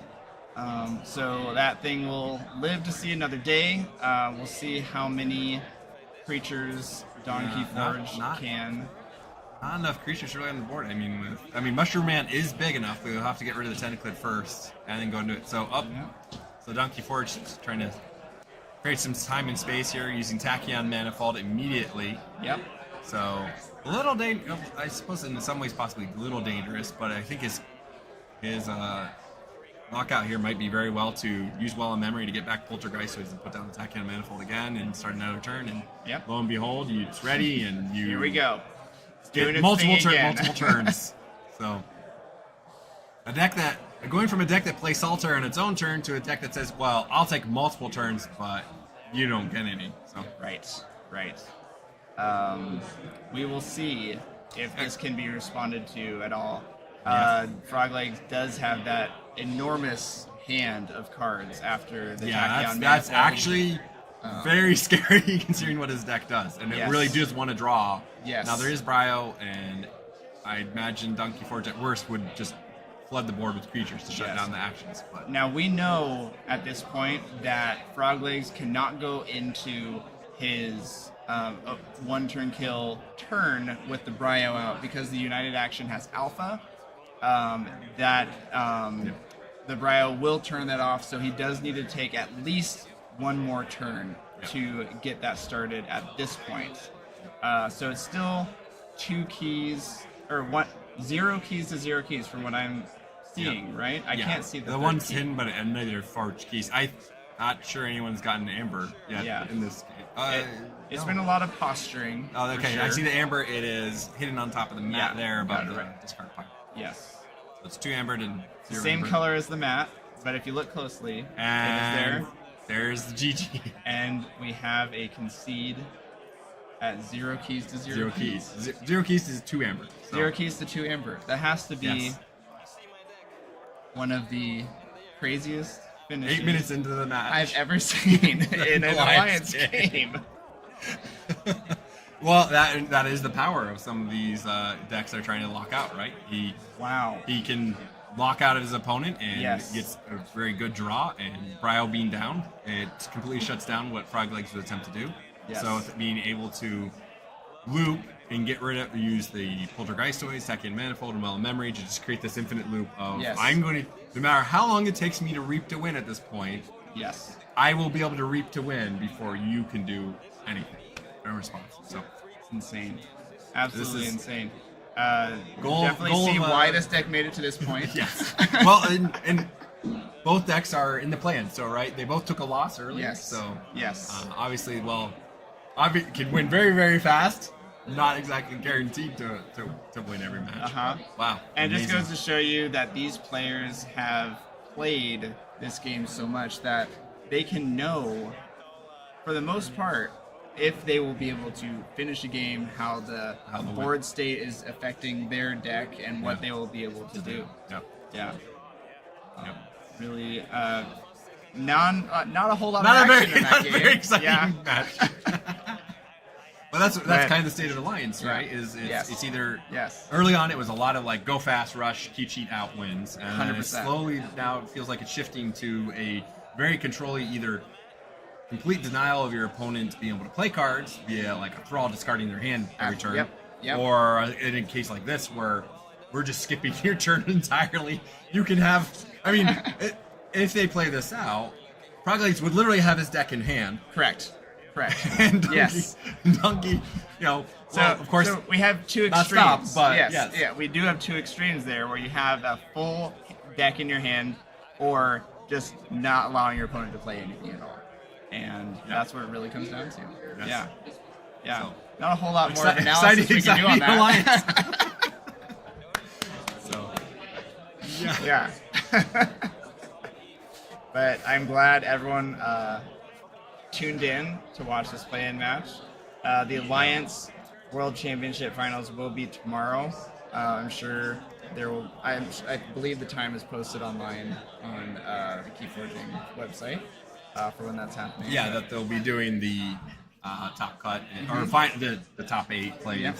Yep. And running that out. Yeah. Of course, we will be back later. I'm sure Mark or Jeremy will tell you we're going to be back later because we're doing the sealed finals tonight. We are doing the So sealed there's finals tonight. Still more KeyForge to come. Yes. So, Yes, it's very exciting. There's a lot of really fun sealed decks that got opened this weekend. Including an Archon deck that was played in the Archon today, Yes. open Yes. today, and it did well, but got knocked out. But it is still very much alive in sealed. It is so very much alive alive in sealed. Yes, yes. So, having played against the field yesterday in sealed, there was a triple G animator, a double time traveler deck. There was there was so much amazing, crazy things. And the deeper you got in the rounds, the crazier some of these decks got. My poor deck was just good stuff, so it did well up until a point. Same, yeah. I was like, okay. I made the 2-2 and then I got out. But yeah, so many good plays over the weekend and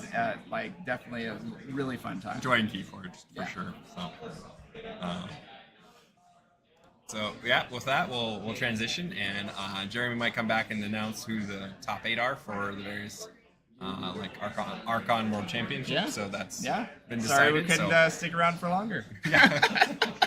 So, maybe one or both of us will be back to talk through the sealed finals. That will probably be longer games than 8 minutes. I would hope so. With actually some KeyForge before the GGs. Right. All right, thank you for tuning in.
Hello, everyone, and welcome back to KeyForge Celebration 2024. We are kicking off the Sealed World Championship Top 8. So the quarterfinals are getting underway here on stream, and we have Gorlami taking on Hurricane Relic. Both players obviously doing a great run to get up to here. And as a reminder, this is a tournament that is using Amber Skies as part of this. So with it being sealed, we don't know exactly what these players have. And I can say, at least for myself, I know you were not able to be on stream yesterday. Both of these players had not been on stream yet. So it's even more so of a kind of a surprise of what are they bringing to the table. But we do see, of course, what their house pods are. We got Dis Geistoid Mars for Hurricane Relic and Logos Geistoid Skyborn on the side of Gorlami. So obviously the set is still fairly new, outside of the KeyForge crowdfunding campaign and of course the release on October 18th. But Lokakar, what are you thinking when you see these house pods here? Well, starting with Gorlami's, seeing the logos, and you're thinking a lot maybe Quantum Mouses and Draw Pips or things that draw archive, classic logo sort of stuff, but that's kind of the theme they brought to this set as well. Skyborn, very much thinking red line rotations against all flags, other means to steal and manipulate. The battle line with the flanks is kind of iffy, and the key for colors for keys can come into play, but it really depends on the pod. But top level Skyborn, you're really expecting to see those two major ones, red line rotation and against all flags. So you'd expect Hurricane to probably not push too hard on the Amber, even if he could push harder, because you don't want to play into someone playing those cards. This and Geistoid and Mars on the other side of it, or Geistoid in both. Geistoid just same old tricks they had in Grim Reminders, a little bit of changing up, but still very much the same sort of things you're looking for. Junk restorations, your somewheres, they still kept some of the other great cards, so it'll be interesting to see. Mars returning, you're probably going to see either a lot of making creatures capture their own Amber, or you're seeing a board presence that's going to do interesting things. Of course, they didn't get the Iron X Rebel in the set, and I guess we'll never get them again in this set. So you won't see any of that really first turn shenanigans like you would see in the Reminders Mars deck. So, and this back to its old tricks, causing disruption, creating an Amber, blowing up creatures, blowing up the board. One of my final match, I went up against a Talon and Invidious deck, and it was causing me grief, but also after 10 hours of KeyForge, I was like, what's this doing? So, it was a lot of fun, but good thing sealed finals weren't yesterday, because I think everyone would be doing a lot of misplays, misreading, and of course, I'm noticing that your face is on the screen multiple times here. So. Yeah, this is Jeremy Inception going on right now, But of course, yes, the sleeves of my face definitely making its appearance in multiple times now. And so, of course, we'll see if it brings Gorlami any luck or bad luck. It depends on who you ask, I would say. But anyway, looks like we're getting ready to get things started here. So thank you all again for being here for a long day of KeyForge. I know these players have had quite a bit of obviously playing throughout the day. So if you guys are still excited for what we're about to see, I want to see some fire emojis, some party poppers in the chat. Let me know that you guys are also ready to get this Sealed World Championship going. And of course, that means we're going to be crowning our first ever Sealed World Champion here later tonight. So that's also super exciting. Sealed has always been a very popular format in the previous ownership, and even still today, very popular format for KeyForge. So. Yes, very much so. The round has started, as you see the big thumbs up there for us. And of course, we saw that Hurricane Relic has the extra card. So right now, looking at it, seeing if they want to keep the hand or mulligan. Didn't look like a hand I'd keep. I spotted some Arise and some other cards that just no value in having it starting the game. So yeah, pretty quick and clear. Very quickly, it was like, nope. Yeah, I'll try again. Yeah, they did get several rounds in. Of course, they could have recalibrated the decks between finishing up the rounds yesterday and starting today, but obviously not what he's hoping to see. So yeah, Gorlami keeping his hand and just waiting for that first card play. Yeah, he gave it the thumbs up. All right. Anyway, so Hurricane Relic drawing one last card, of course, because of the mulligan. So we'll get to draw a card after this, and the Suspended Mander coming down immediately does have to do a damage pip Of course, there is the armor on it, so nothing of that. And then discarding I believe- Drumble. Yeah, the Drumble. There you And go. seeing that we already know his deck has Rise, that's a pretty solid play. Put the Drumble already in the discard where it's still probably a little safer than on the board. And you can call back for a Rise later to capture your opponent's Amber. And immediately going into Skyborn for Gorlami, and we see the Rose Indigo of Sharon. Halyard, Rose of Sharon, Raiding Party. Double two of rating them. parties. Ooh. And Buck's Bastion. That is a 6 Skyborn hand. No wonder why he He started capped with it. it. No Amber, but 5 creatures on board, 2 that can fight, steal, and yeah, that's of course Rose of Sharon is linked rarity with the other cards, so and a Shard of Courage. So at this point, obviously it's Alliance, so no hint if actually he did bring in the Logos and Geistoid shards as well, but it does have a Shard of Courage. Yeah, so a Hurricane Relic looking at the field, and we see A handful of Mars. I do see a Brain Dart, and it's unfortunate from his perspective that there's no Amber over there for him to take advantage with Brain Dart, so it might just be a simply Enrage, but many of those creatures on the other side of the board want to fight anyway, so other than the Amber Pip, it's a little bit of a sad play if he goes Mars. It's something he's really considering. Do you cycle with Mars or lean back into... Oh, goes Brain Dart, wants to enrage the Rose of Sharon.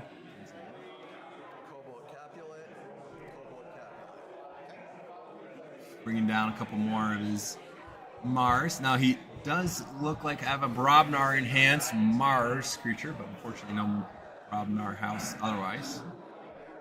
Won't get any extra value out of that during this game. all right. So after a big Skyborn turn, 6 cards, as we said, Half the whole pod. Yeah. So what does he decide to go into at the moment? You lean into More it. Skyborn. So Yeah, there's the lean Red into it. Baron coming Yep. down.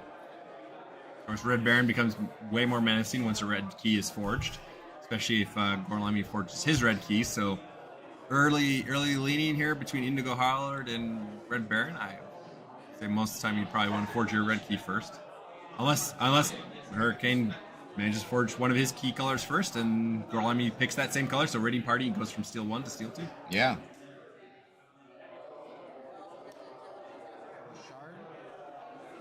Nope. Using Shard Courage. For each friendly shard, ready and fight with a friendly creature. Resolve them fights one at a time. So using that to use immediately Red Baron to kill Mars Cadet. Fighting down with the Indigo Halyard into Suspend Mender.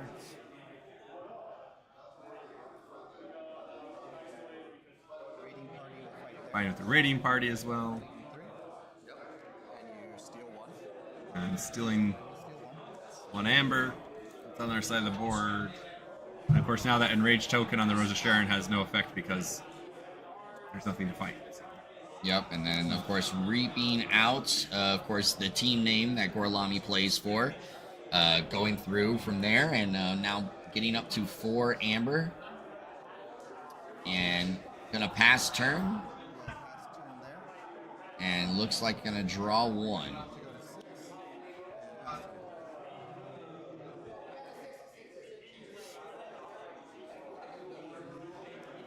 All right, so we see Very dominant board position right now. An unfortunate position for Hurricane Relic, a 2/2 hand. So a lot of the.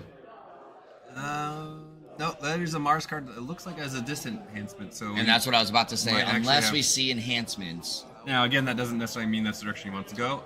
Oh, Flotsam Spike. So another Brobnar enhancement, but it does destroy every creature that is not on a flank if you have no board. So there are no friendly creatures. So good counter. Yeah, and of course that is something that we're going to see, just like we saw yesterday, a number of house bonus pips that may not actually be benefiting. Yeah, I was fortunate in that I was able to keep the 3 houses that were originally enhanced in my deck, but that's because I had overlapping houses between my options. So I was very excited for that and gave me some good play. But unfortunately, with this, you sometimes just have to go with the better pods and forgo those bonuses. So. Yeah.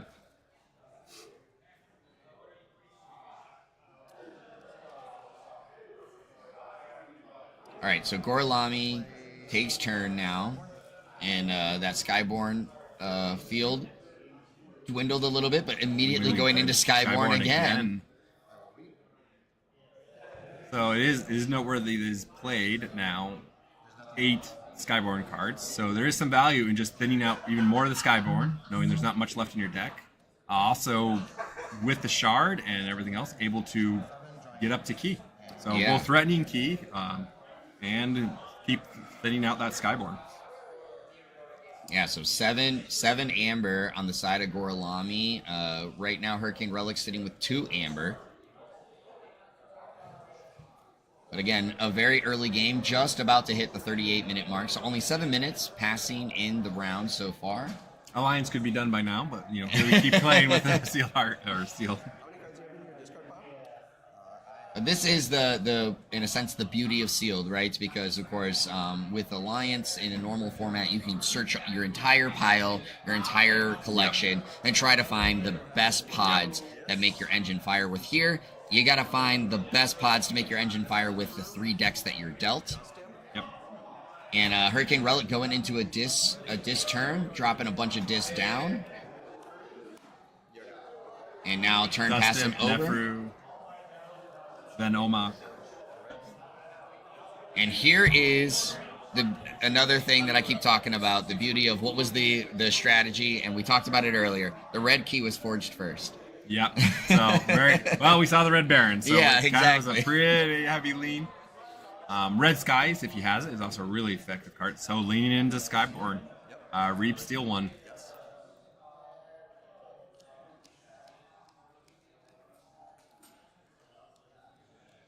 All right, so a big decision here because we know that he doesn't have, if any, Skyborn currently really in hand because of the amount of cards that he's played from the house. Yeah, he could be lucky into drawing a single one a turn, but not likely. Venomak, he is a poison creature, so you'll have to give up a creature, and he does draw down 1 less if it's still in play. But at the moment, he hasn't played a card, so he's still a 6-card hand. So there's not really much threat in losing it. Now, Nefru is on board, and when Nefru triggers, it is your opponent gains 1 amber, or you gain the control of a creature gains 1 amber when it's destroyed. So yeah, after a creature is destroyed, its owner gains 1. So Gorlami taking advantage of that fact to say, hey, I'm just going to destroy my creatures and gain more amber off it. And you talked about he might be lucky to get that extra and Skyborn. One more Skyborn yet again, and more amber pips. Takes advantage to then knock out that Nefru. Make sure it's not there to cause him more problems. So very much leaned into only 3 Skyborn left in that deck. So pretty good setup for following whatever's next. I mean, Red Baron's still on the board for a steal if he really absolutely needs to keep him off check for some reason. But really basically leaned into going into something else. Not much left to work with. I mean, a Shard with Red Baron would die fighting the Dust Imp, so I can't see that play going off. But Reap and then kill the Dust Imp, I suppose. But it's going to be exciting to see what his other pods do in this deck. Yeah, but very very commanding position on check already. 7 amber for second key. Hurricane Relic here seen with 1 amber, no keys. Yeah, a very unfortunate position for Hurricane Relic. Just it looks like basically the draws just hadn't been going his way so far. Unable to really get anything going, but does get the Vrod down to get 1 amber back or off of Gorlami because of the capture that is on it. Yep, and now he's looking. I'm pretty sure that's Manifestation, which is if a player is haunted. You choose a card in a haunted player's discard, resolve its bonus icons as if you played it. So you can double up on going for Amber, you can double up for Capture Pips, which is what he did here. So he can keep Gorlami off key, try to stay in the race. Didn't really generate much Amber for himself, but at least is trying not to fall 2 keys to 0 keys. Going back into Skyborn again here. Reap, gain 1, steal 1 again. checking Varad exactly what it says. And I believe Varad is its capture gets more power, if I remember correctly. So yeah, Varad Indulgent gets +1 power for each amber on it. After nerf friendly creature fights, Varad captures 1. So he keeps growing, but Gorlami deciding to go ahead and at least put 4 damage on it. If he can either remove the amber in some other way or put a couple or more damage equal to the amber on it. Now at this point, it will get destroyed. Also, with the Reap Steel one, goes from 5 to 7. So again, controlling Hurricane Relics, Amber, threatening Keep yet again. Yeah, and actually thinking about it a little bit more too, because it requires the other creature to fight, I think Gorlami probably was going for the idea of, if I have no creatures, then that's no capture from that. So the only way you're going to be able to do it is through card play at this point and not just fighting. Because, of course, he's back on check for 7 for his second key. Hurricane might have an awkward turn. No, he does have a fair number of discards in hand. He looked like he had a Rise. There's a Slayer, which, unfortunately, Slayer is going to destroy itself as soon as it's played because it has that effect when it's played against an empty board. It just immediately goes poof, doesn't stick around. A Rise, we did see the Drumble in the discard earlier, so he could be going Arise, get back the Drumble, capture all the Amber, and hold on to it. Yep, and there's a Rise. So is going to be able to bring it back. Nefru, Olmec, Spandmander, and the Drumble. And the Drumble is Equidon enhanced, if I'm reading that correctly. It does look like it's an Equidon enhanced. So not having any Equidon pod, or pod in his deck, unfortunately, another house enhancer. So he gave up a lot of house enhancements, it looks like. I will play Slayer, who dies, and I gain 1. So Slayer comes into play, and then at least play, which being destroyed with Nefru does cause it to immediately give Hurricane Relic 1 Amber. Yep, and then there's all the Amber that is going on the Brumble. So while the Gorlami had a really strong opening and showing, there is now 9 Amber currently sitting on the battle line over by Hurricane Relic. And a lot of creatures.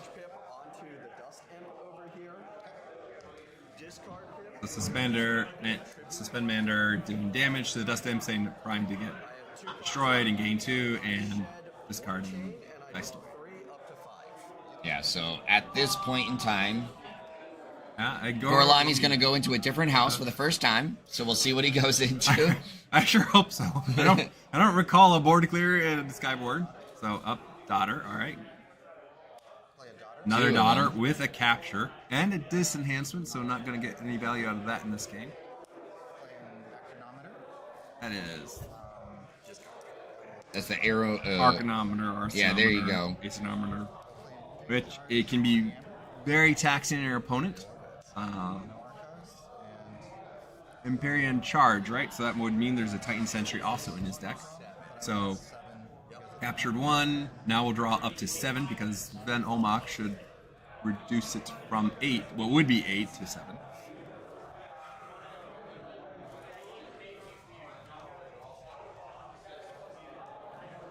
All right, and they're counting out again, make sure.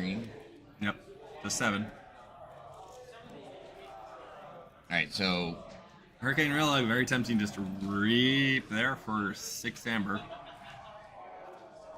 Doesn't really want to fight into those Dust Daughters because right now with Nefru on the board, that's just also going to give Gorlami Amber. And if Gorlami's able to easily remove the Drumble, that just puts him racing farther ahead. So. Yeah, we only currently see 1 dis in hand. So as you said, well, it's still very tempting, and it looks like he is. So he's going to put the Serene down, or the Serene. We'll have to ask the lead designer. Exactly yeah, we'll see exactly what he... I know it's officially Dees, but... he did noteworthy not scrap it. If he scrapped it, it would have done 2 damage. He could have killed the Dust Imp, gained the 2 from the Dust Imp. Its own effect, and another one from Nefru. So, deciding to build out a board as opposed to the immediate Amber. All right, and you see Gorlami putting down the Haunted Tracker because, of course, that is still a factor here in Amber Skies with Geistoid. Yep. So Ven Olmec makes you discard a card, and your opponent cannot play, not Ven Olmec, Vapor Imp. So Gorlami will be unable to play action cards on his next turn. I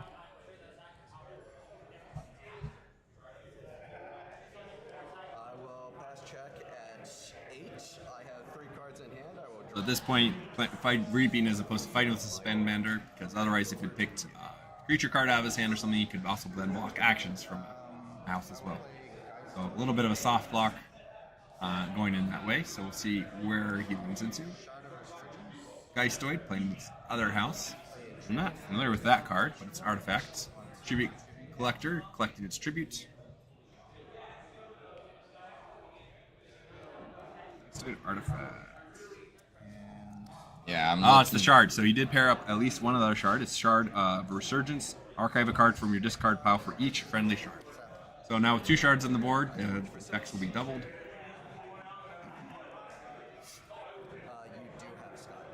All right, so as you saw, Hurricane Relic started to forge his yellow key, then stopped and said, "Wait a minute." And then went to his red key and said, no. And that was, in a sense, forced into his blue key. So Indigo Howler now will have an effect, but they'll take that over Radiant Party's effect. Or making Red Baron elusive, so. Yeah, definitely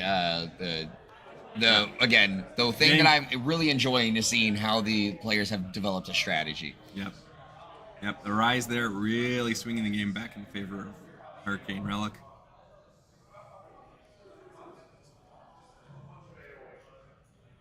Not expecting any sort of lockout turns, so could continue to see them fight back and forward over this. Again, just a couple of damage. Now, I run it, interestingly enough, with creatures on the board. He could even go Skyborn and ready and fight with 2 creatures and kill the Drumble at this point. So, Yeah.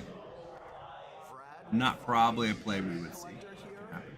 All right, so Brad will fight with the Tribute Collector, which will remove both from the board because Brad is 6 power and Tribute Collector is 4 power, 2 armor. Each player gets their Amber back.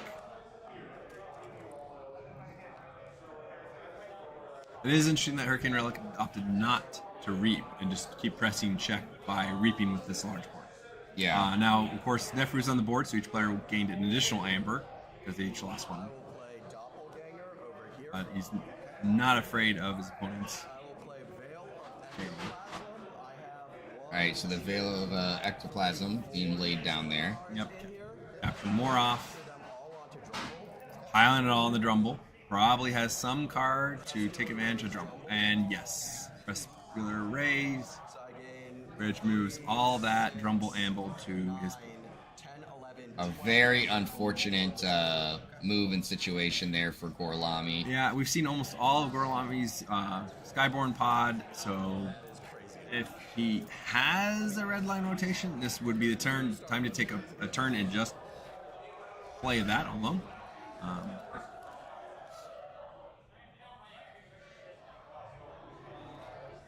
Gorlami checking his hand, trying to figure out what's his options now that all that Amber he thought was just waiting for him to take back is now beyond reach. And of course, if Hurricane Relic has yet another Arise, that Drumble's ready to come back into play too. So Yeah. this is his Geistoid turn. I will draw 1, 2, 3. Here we go. All right, so current board state. Obviously, 1 key on Gorlami's side, 1 key on Hurricane Relic's side, but a ton of Amber to deal with. Yeah, now. at this point, it's Gorlami needs some sort of scaling or pretty effective Amber control, or Hurricane Relic is likely to just forge a key, lean into this, reap a whole bunch, discard cards, choose a house where Gorlami wouldn't be able to play cards, which would probably be maybe red line, Skyborn fearing the red line rotation. Yeah. All right, so looking at his hand, looks like he's got obviously a number of logos at the moment. I think I saw 1 Geistoid. I don't remember if I saw a second one. Carefully consider his options. You're at how much? I am at 3, 6, 9, Tallying up exactly how much Amber is over. 15, 16 amber. 16 amber.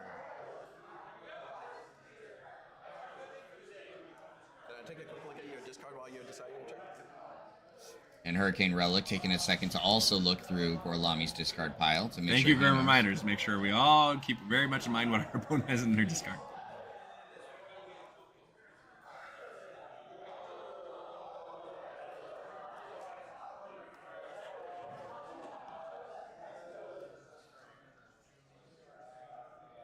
All right, Gorlami really thinking this through. It's a very important turn for sure in this matchup. We just went under 23 minutes, or 24 minutes, excuse me. 23 minutes and 30 seconds roughly. He's got to be thinking, do I have a way to deal with this board? Do I have a way also to deal with the Amber? 'Cause even if you can deal with the Amber this turn, it's just coming right back with more.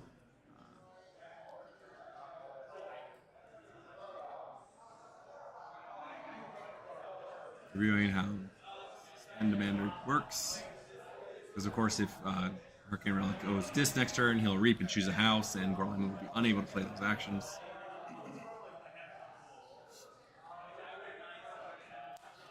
Leaning and Geistoid. Capturing one.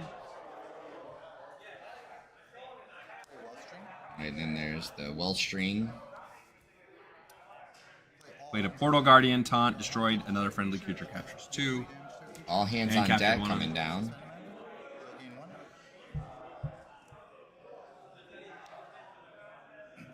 And then he destroyed the Suspend Demander for using the effect. If being haunted, he got to choose to destroy or do 3 damage to a creature.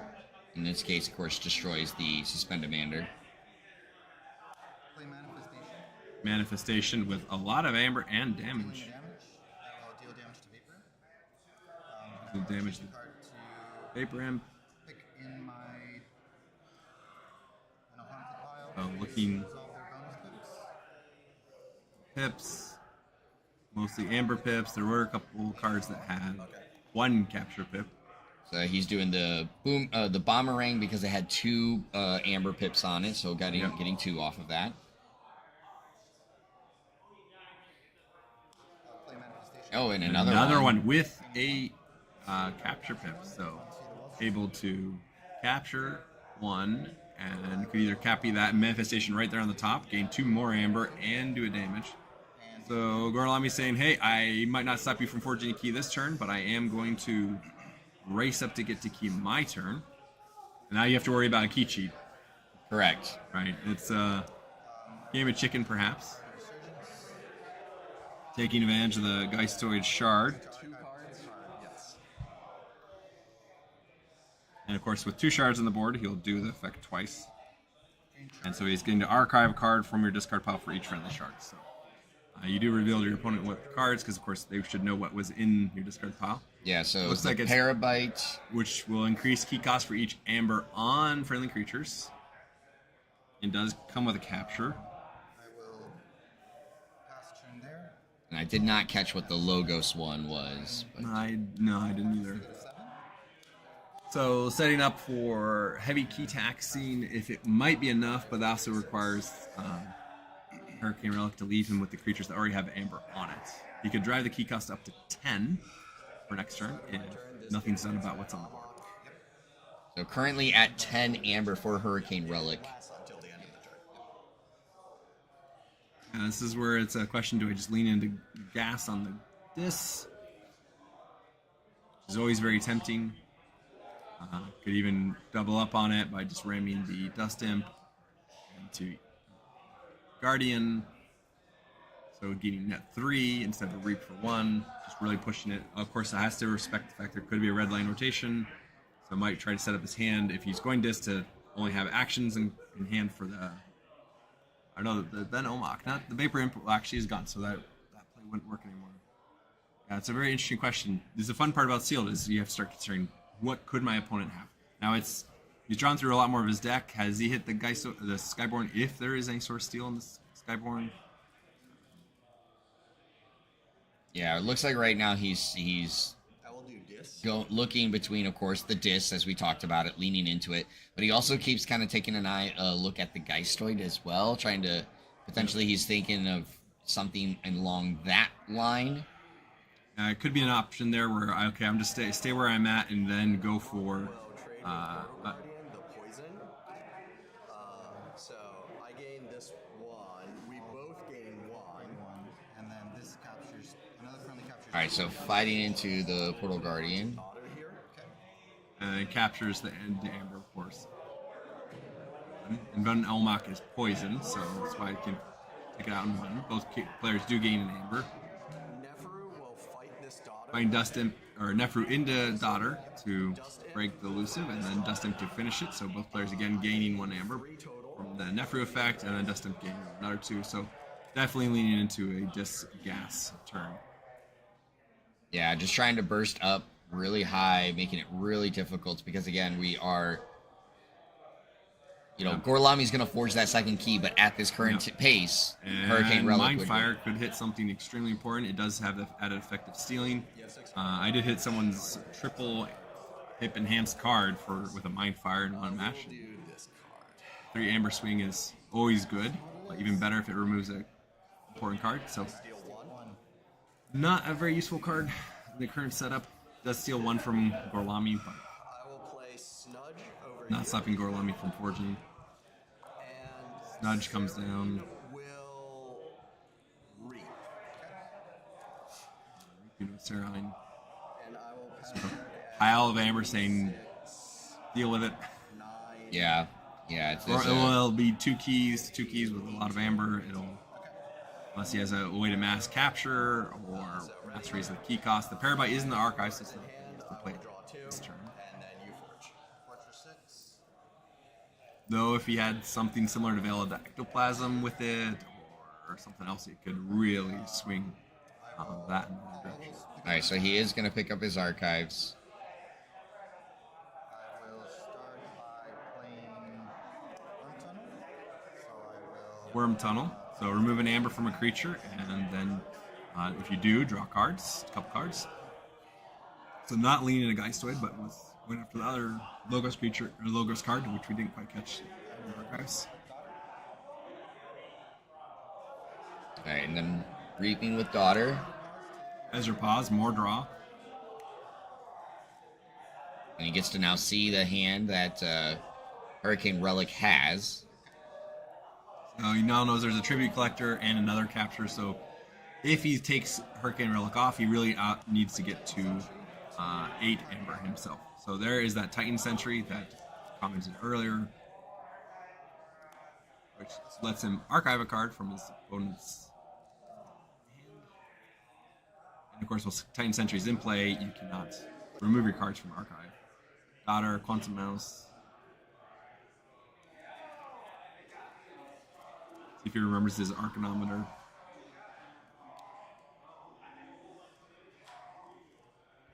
Which, of course, would mean every card Hurricane Relic plays next turn will lose him an amber, but if he doesn't check, it's already GG's. So. Exactly. So I think this is really thinking this through. So played a lot of Logos, drew some cards. Claim Korean charge for the amber. Imperium charge, so gains an amber. From there. You just Does discard the card from the archives. Not enough cards in the archives to use as key cheats, and there's the GG's. And that's it. Yeah.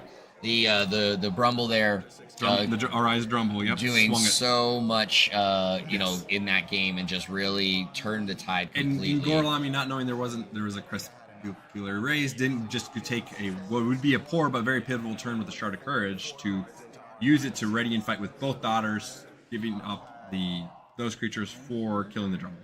Yeah. There was that option, and that's one of the advantages in Archon. You know what your opponent has. You would know that's a threat. Probably didn't see someone play this trick against them earlier, so wasn't as ready to get rid of what would be otherwise a poor turn just to get rid of the Drumble and the threat it poses with all your amber. Yeah. It is something you have to keep in mind. Ever since Sarian came around, that amber capturing your opponent's creature might not actually come home. So Yeah, definitely. And so congratulations to Hurricane Relic for getting the victory there and moving on in the top cut. So let's take a look real quick to see how the other matches are going. We do have a result in the other one. Meepalaz took down Lord Judo, so a Brazilian player Yes. continuing to advance here at the World Good Championships player. in I Seal. played him myself. So. Yeah, and that's a great feeling there. So of course we're still waiting on the other two matches and how they shaped out.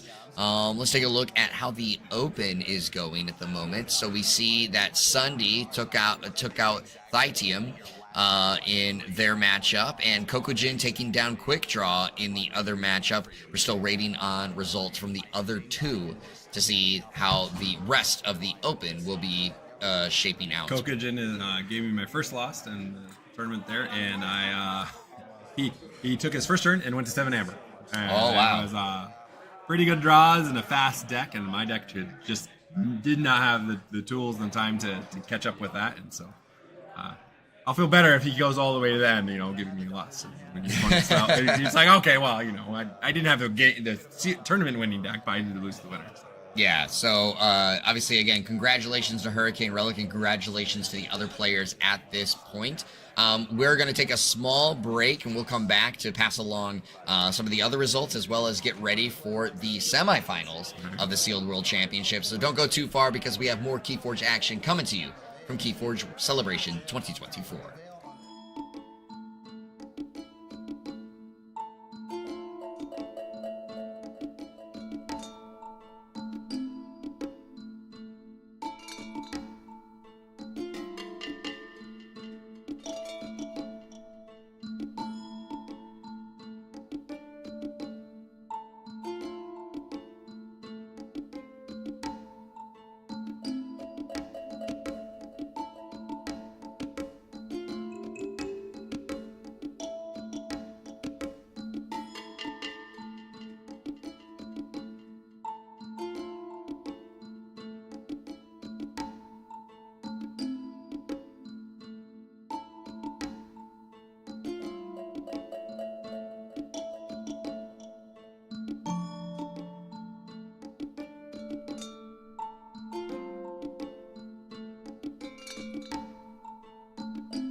Welcome everyone back to the KeyForge Celebration 2024 Sealed World Semifinals, where we see here on stream Meepala's taking on Weidu, and of course this is a rematch that we saw from yesterday's stream during the qualifying rounds.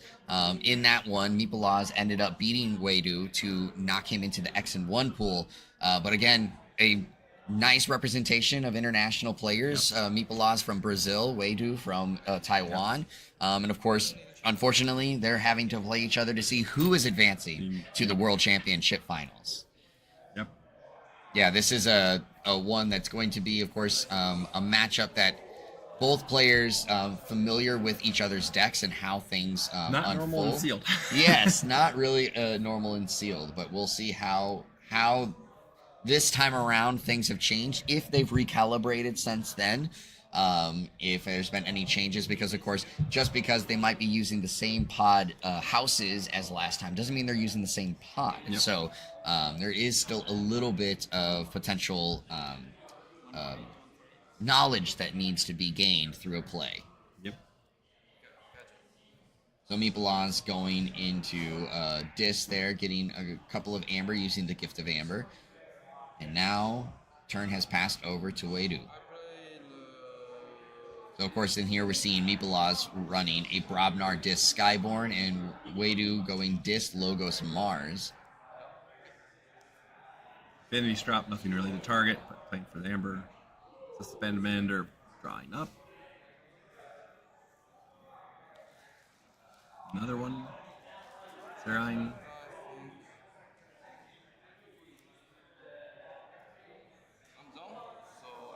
All right, and readying and passing turn over to Meepala's.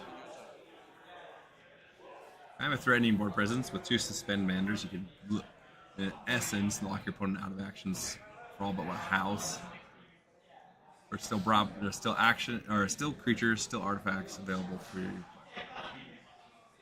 Of course, depends on the deck. Some of these Amber Skies decks really do have a lot of creatures, and not playing actions is not a big hit. But of course, people as having Skyborn and Dis probably have plenty of good actions. Brobner might be much his board presence house. Those who watched the stream already from the previous day, of course, have a much better idea what's in the deck. Yeah. Or might be still in the deck. All right, 2 safe ports coming down, getting the Ambers from that. And passing over, so we're looking at 4 Amber to 1 so far on the side of Meepala's. Maybe opting just to get good actions out of hand and get some value out of them before they become dead cards in hand. All right, we'll see what does Weidu end up going with.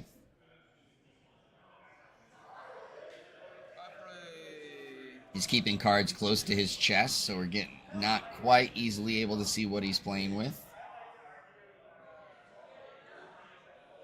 Which is always another interesting thing of how much players decide to move the cards out in front of the camera. Of course, always a nice gesture when they stick them out a little bit for us the streaming So table. I believe I see an effervescent principle there in the bottom left corner. So pretty early to play it. I mean, it wouldn't hurt yourself. But if you feel like you really are going logos, then probably not the worst option to remove 2 Amber. Must be a tempting Dis board. He's going Dis. All right, has to do the damage, Pip, so he's going to put on the Suspendamander, which has, of course, an armor, so... And then has to choose another creature to do the 2 damage. And so, Serine didn't destroy the creature, so the rest of the effect does not occur. Playing in sealed, you can often get a lot of value out of that because your opponent won't know that they shouldn't play small power creatures, and so you can go ahead and kill 1 and then do suddenly 4 damage to all creatures in the same houses. And if they build up a board of that, then it can all evaporate. Plays a Maleficorn. Now that doubles up damage from damage pips, but unfortunately no enemy creatures to use or to target, so he opts to just double up the damage on Maleficorn. So. Yeah, Didn't, obviously... of course, hear which 2 houses he chose for locking out actions, but it is more suspend manders. Opting to go ahead and play a Rise. We do have a question in the chat. Who are the other semifinalists? Yeah, so to pass along, and I do apologize for doing that because of the match taking place right as we came back. Just real quick on the other semifinalists, we have Hurricane Relic, which we saw on stream, and Vargast is the one who advanced in his matchup against Isfet in the other matchup there. So do again apologize for not passing that along right away, but with the match getting underway, wanted to immediately get into the action. So Goes back to our Serine and presenting a board of 3 disc creatures.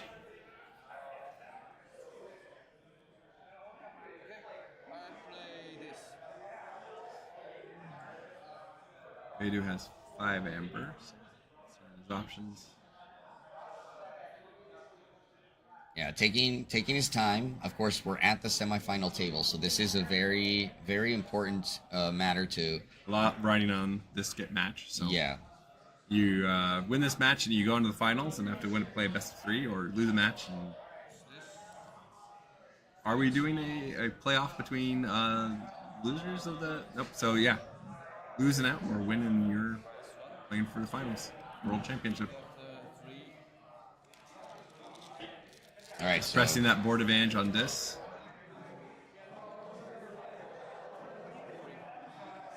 Opting to fight down 1 Serine instead of reaping with suspended under.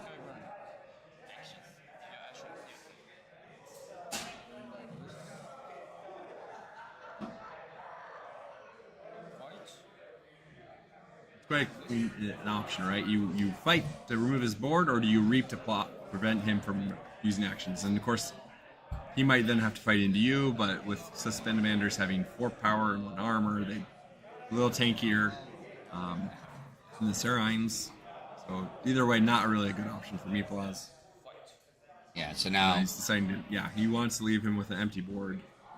Get up to check.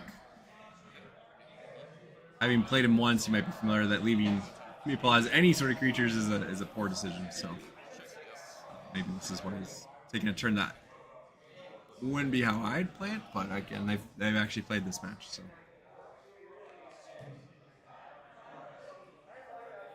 Yeah, so now, of course, Meeplaz taking the time to figure out what to do. Clean slate on his side of the board, but a lot of damaged creatures on the opposite side. So could find some ways to quickly take care of them and clear some things out, but doesn't go with the Skyborn House, though. Just readies out after playing 2 and now passing over. So first key is forged on Wadu's side. A lot of 2-card plays from Meeplaz.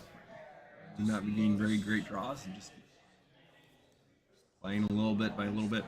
And here's, again, that importance component because of the Skyborn there of what we go in with for the first forge. And Wadu does red key. Red key. All right, Eureka, always a gamble, but never a bad thing to get 3 amber.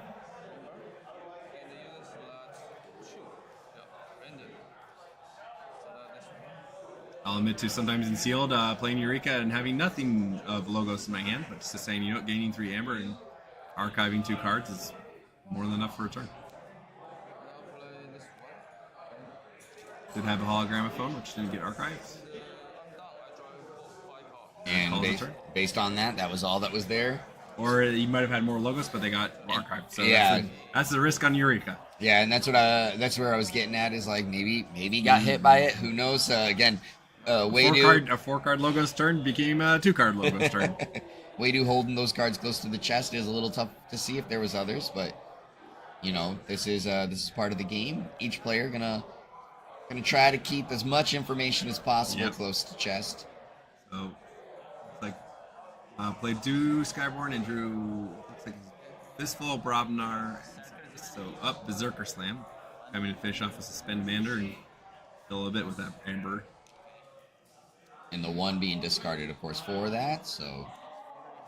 Fancy Donovan opting to play it. No, that's Racine Stormheart? Yes, I believe that is correct. That's a fight, before fight, exalt a creature that fights.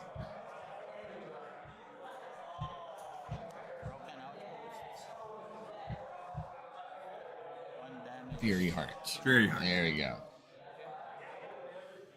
Fury, Storm, about the same thing. She's you got a lot of heart. Smith, double Ember pips and gain value because now has more creatures than Wei-Du. So maybe you haven't seen that in his previous match was why he's trying to thin down the board and keep it more relatively close. Of course, now having 9 Amber. 10 Amber for a key. Yeah, a lot of amber generated in that turn for Meepalaz. Yeah, played also a Broken Axe Outpost, which is great. Creature control, especially if you end up having creatures that have got enhancements on it, and even better if they have house enhancements and amber pips or anything else. Great, put them back in there. Do a little bit of board control. And there's that effervescent principle we saw, so probably got archived on the last turn. Or held it in his hand. Either way, probably chose to keep it. So, costing me plus 5 amber. So getting him off of check. Does he have any more logos, though? Could be just a turn to burn amber and move on.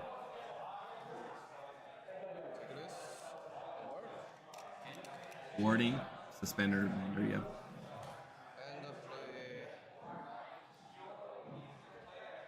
Still thinking about his turn, so more logos to come. Time Traveler. Oh, Okay. yeah. Draw 2.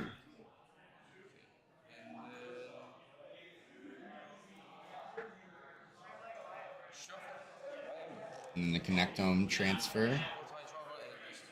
Archiving the flank, so that great play with the Time Traveler, and we'll put it away. And ends turn. So it has 5 cards in hand with a chain, so still, or actually it must have 6 because did not remove this marker to indicate chains. So with the playing 2 and drawing 2 off a Time Traveler, not many logos cards. 3 cards, right? Effervescent Principle, Connectome, and Time Traveler. Yes.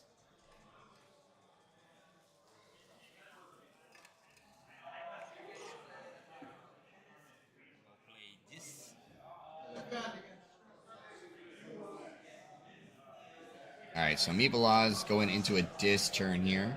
Yeah, and taking advantage of Infinity's Drop to kill 1 creature, which then causes 4 damage to all creatures in the same house, so wiping this board. Ooh, Demonic Shelf coming down now. Interesting artifact. You stash away creatures you don't want to see the rest of the game, and you can then start doing damage to creatures on the board. And then seeing a Gift of Amber again. I don't know if that means that he has 2 in his pod. I don't believe he had a way to pick up the one that was played at the beginning. The second play of it. And bursting right back up to 9 amber, if I'm counting correctly. Yep, 9 amber. So, and we do take him right back down. We'll see.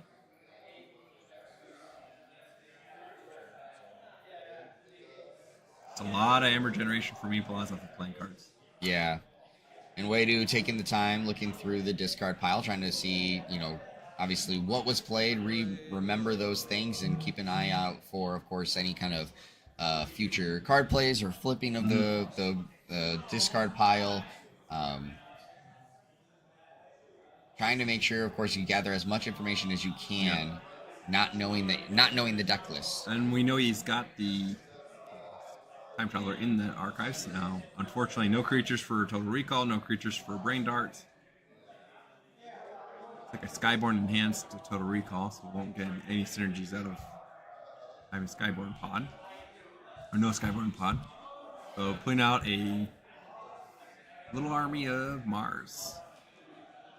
Yeah, the Cobalt Capulet there on the end, 2 Doctors.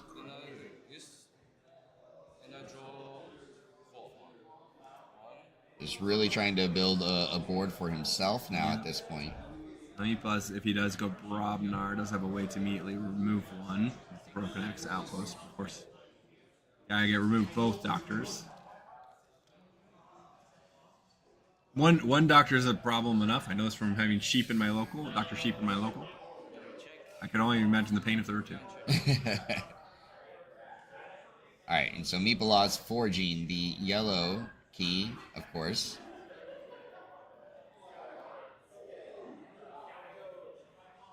Look at his archives.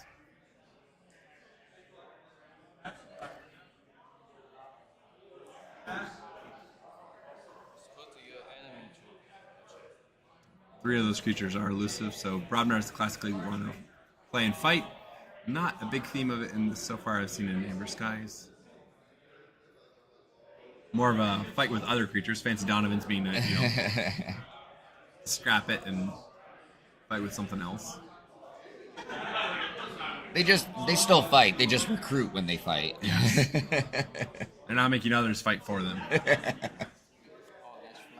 Against all flags, and since there are like creatures on both flanks, he's going to get steal 2, so that puts him right on check.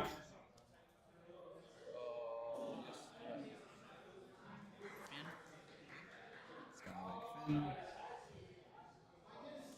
know, one got archived, I believe that's Fairy Heart. Another safe port. There's a safe port, so the reason for the yellow key being forged, it now captures 1.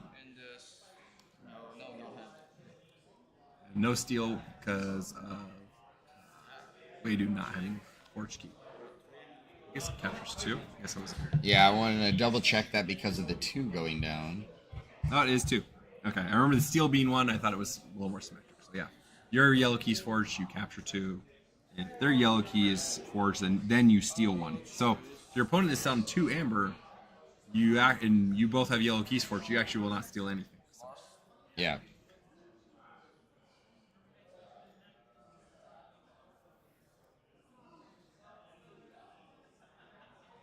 All right, so Wadu taking their time, trying to figure out what they want to do. All right, scrapping the Mars there.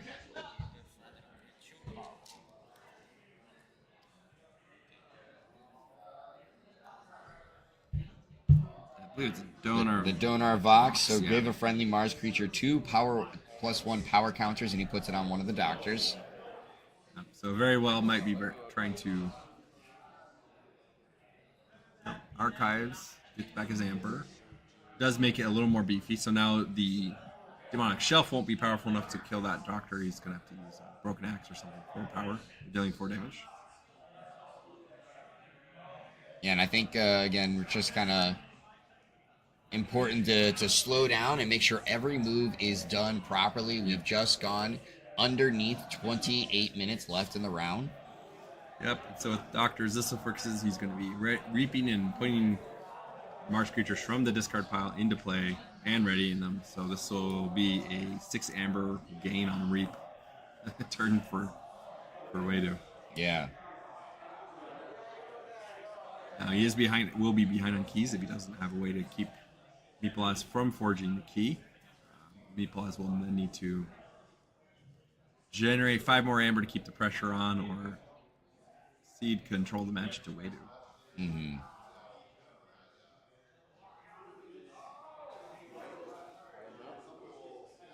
Alright, so there's the Reap from Cobalt. Just gonna capture some. Capture 2 amber for each of Cobalt's Mars neighbors, so it only will capture just 2. Which is enough to get him off of check for that second key. Yeah, it's an interesting choice to only capture 2 on it. With Dr. Zisselfrix, I'm surprised he didn't reap to play a Mars creature from his discard next to the Capulet, and then capture 4 total. Also, I don't. Interesting enough, Is it looks like he passed turn. Without reaping with the doctors. Yeah, I count 5 amber in the pool, so I'm not sure. I think there's 6 amber. There's a 1 down here, 2, 3, 4, 5, 6. Okay, so maybe fearing the red line rotation is just going straight to 6, and considering. Oh yeah. Still might have been worth it to. I guess he decided to get rid of the 1. So and drop damage pip on the Rowdy Scald. So throwing it on the doctor that is not increased by the power at the moment. So raise your glass. It says ready and use least powerful friendly creature.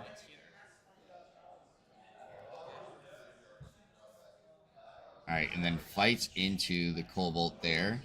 Take it out so that the captured Amber could go back over. Yeah, because to every time Meatloaf. it reaps, it can keep doing that. So And Using the Broken Axe outpost. to put the damage pip 1 back under and deal 6 damage now. 6 damage. So that's the pick. Does he try to kill a doctor? Does he kill another Mars creature?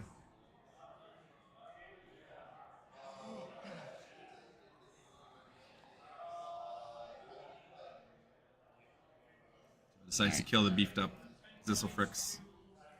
Which makes sense, knowing, obviously that there's the 1 damage there. But now, of course, it could still be... Okay, so forges for 6. Wadu.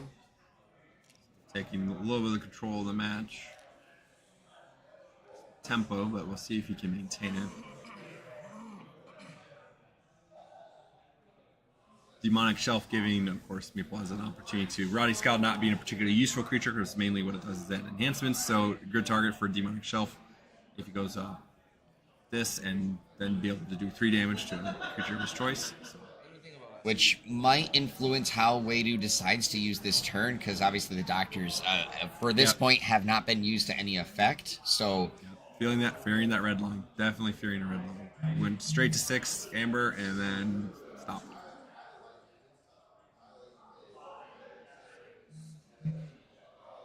Now, at this point, you could reap with 1, and then play that 1, and then reap with it, and so you put back on board 2 Mars creatures, and you can definitely reap comfortably with both, and not push into for the red line. Yeah, so he's looking at that Demonic Shelf, so of course, again, taking a look at it and trying to make sure that he plays out this turn how he wants to. You notice he also has not forged his yellow key, so won't be an opportunity for Meatballs to use Safe Port to steal any.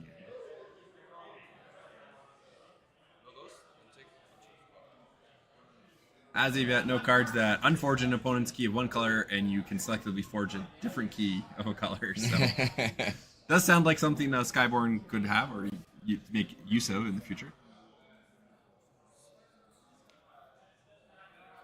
Don't give the team ideas. All right, so we're gonna see how Wadu decides to do this turn. He's gonna go into Logos. Amber. Now with double hologram phone, a lot of options to start protecting his creatures and give him some more insurance. There's that time traveler back around.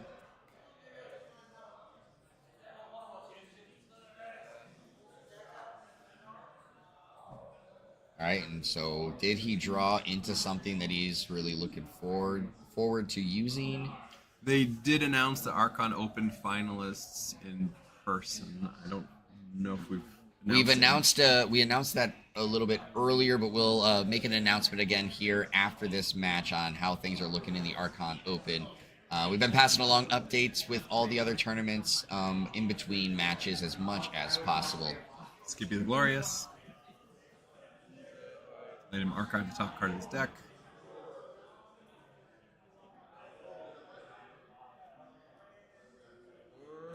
Question is, what does he want to art? Several good cards, but going with the Doctor. Help from Future Self. In Amber, it does shuffle his discard pile into his deck. And so, of course, having played each other, they know what the cards are, but normally you would not reveal to your opponent what cards were left in your deck, because at that moment, if Meeple has made him pause, he could actually probably discern what's left in his hand and his archive. So, probably not a play you'd normally consider, especially in sealed when the opponent doesn't know what's in your deck in the beginning. But we did see a second Effervescent Principle, probably hoping to hit that, especially if Meeple doesn't get up to 12 Amber, then or possibly even more if he does have double EP. Just yeah. Of course, that'll set back Wadu as well, but name of the game is to forge a key. So.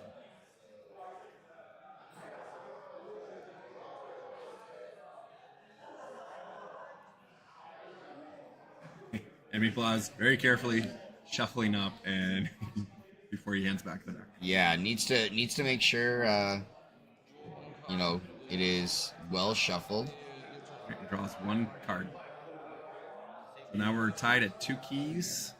2 keys, 2 amber. Two It looked- amber I to thought 3. there was a 3 over there for Meatballs, but Not at the moment. Well, this deck has definitely had a lot of amber pips, so I wouldn't very quickly expect it, amber to go up. It does have some cards in the archive creatures though, so would be fodder for Demonic Shelf or Broken Axe. But obviously not worth it at the moment. Just pitch them right back under.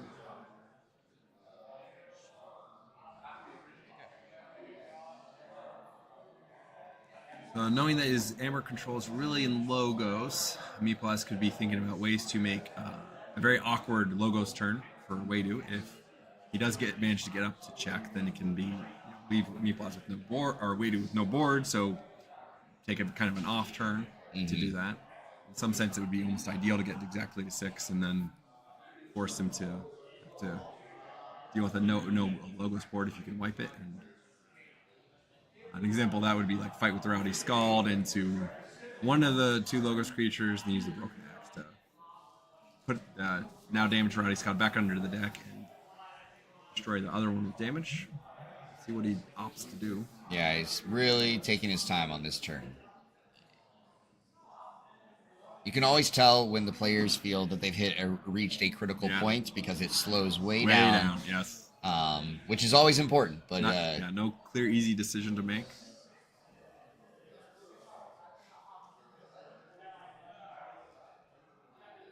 Gonna play this. and again, I think also it's because these players did have to play each other before. So going this. Mosquitoes, this is Mender.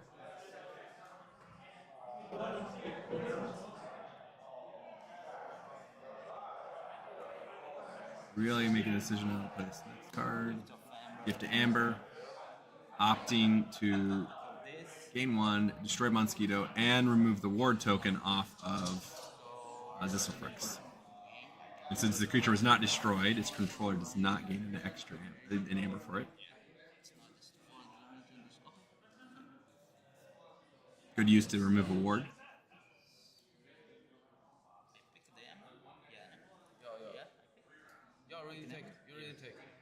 As chat commented, it is interesting to play the Help from Future Self because Zisselfrix now has no Mars creature targets. Yeah. And, especially with the second Zisselfrix in the discard, that really could be a quick burst up to 6 Amber. So Demonic Shelf there, putting Rowdy Scout face up underneath of it, and now turning on its ability to do 3 damage, and killing the others the Zisselfrix. Now, as I said, I think I'd be leaning personally more into the Logos, but he also isn't at 6, so maybe opting to leave that available for now. But double hologramophones, Give You the Glory, allowing him to just archive away top cards of the deck.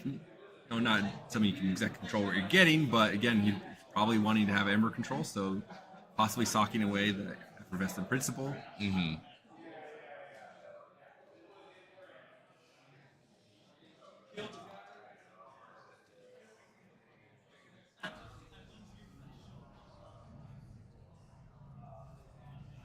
All right, so a lot of thinking through.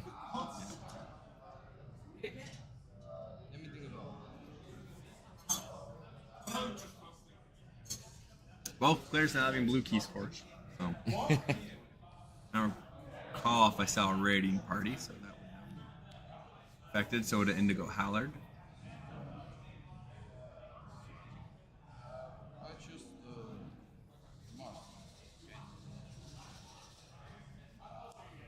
All right, so the Brain Dart coming down, so we're going into a Mars turn. No, you don't put. Okay, yeah. Put here. And of course, immediately basically stealing 1 by capturing with Brain Dart onto a creature and then archiving that creature, causing the Amber to come. So getting up to check. You can see all the Amber clearly. Yeah, so 1, 2, 3, 4, 5, 6 currently right now. Maybe 7? It's kind of hard to see on the...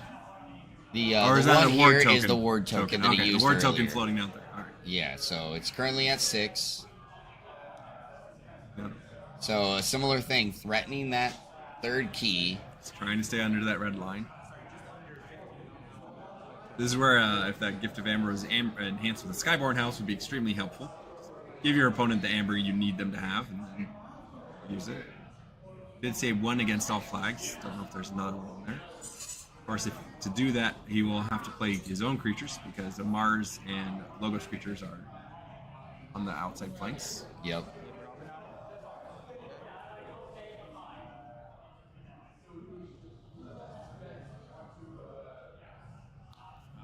Alright, so it goes back into a Brobnar turn.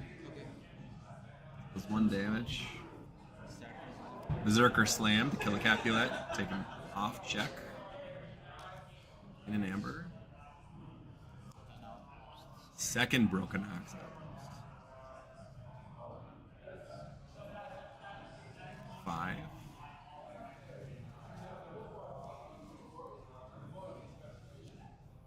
Wanna use this one? Does Optify. Put that Rowdy Scout back under the deck. And do 6 damage. To Skippy. Yep.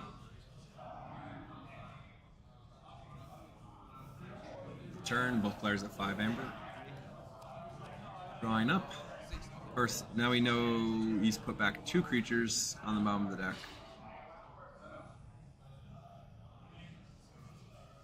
People is opting not to see what he drew for a moment. I guess while he confirms his opponent in his hand drawings. Yeah, this is a tough point of the match. Okay, we're under 14 minutes. 2 keys to 2 keys, and both players sitting at 5 Amber.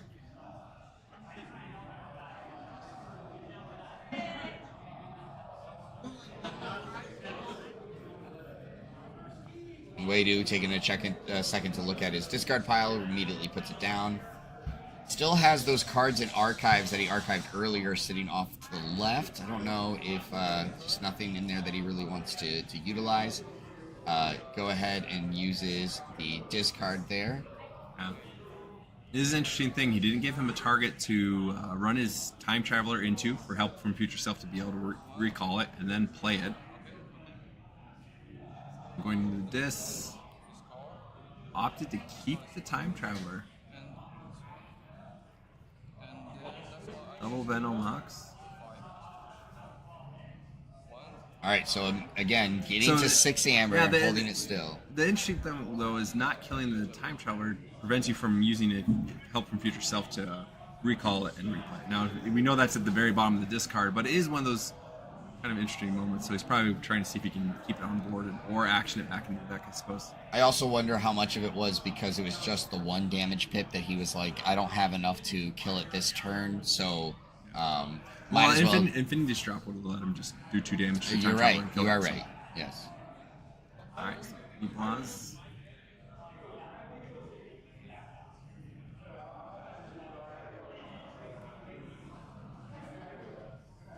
Play this. Hasn't flipped his deck. Still going through initially. Mindfire, oof, with bonus icons the way they are, that can hit for either nothing or quite a bit. Yeah, and a lot of it will come down to what's in hand Luck of the because draw. of course we haven't gotten to see the hand, so we don't know exactly. So we do keep trying this whole get to 6, and Meatblasts keep going. I can take you down just 1. Third card. And it is Effervescent Principle, which is a great hit, but does not take his opponent off check. So that is his sole recourse, then that will be game. So we'll see how this continues.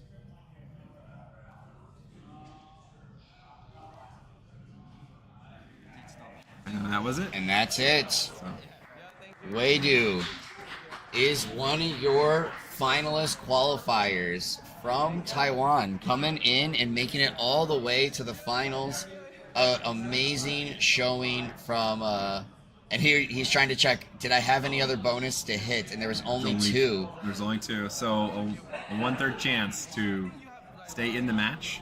Of course, it would have moved him up to 6 and down, but it's Effervescent Principle could have done that. And red line was in hand, but of course, Wadu very carefully playing around it, able to just keep generating a little bit of amber. Meeple has keep taking him a little bit down. Yeah, very, very well played. Congratulations to Wadu for making it all the way to the finals. And again, a big shout out to Meeple Odds for such a really well played game, and as well as, of course, the run to make it all the way to this point. And it makes a big difference when you've played your opponent in their deck before, because it's not just a question of if there is and being cautious. It's a I know there is, and the farther you get into the deck, more careful you get. So yeah.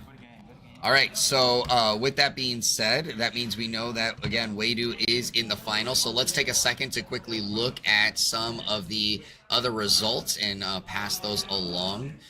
So we're going to grab in here. It looks like the other match is still going on in the Archon, or Sealed World Finals, semifinals, excuse me.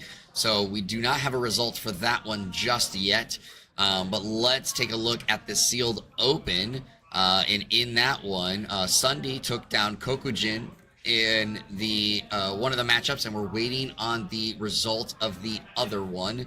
And just to pass along the results of some of the other matches, again, just a recap of the Sealed Open top 8, because of course some people might have missed that.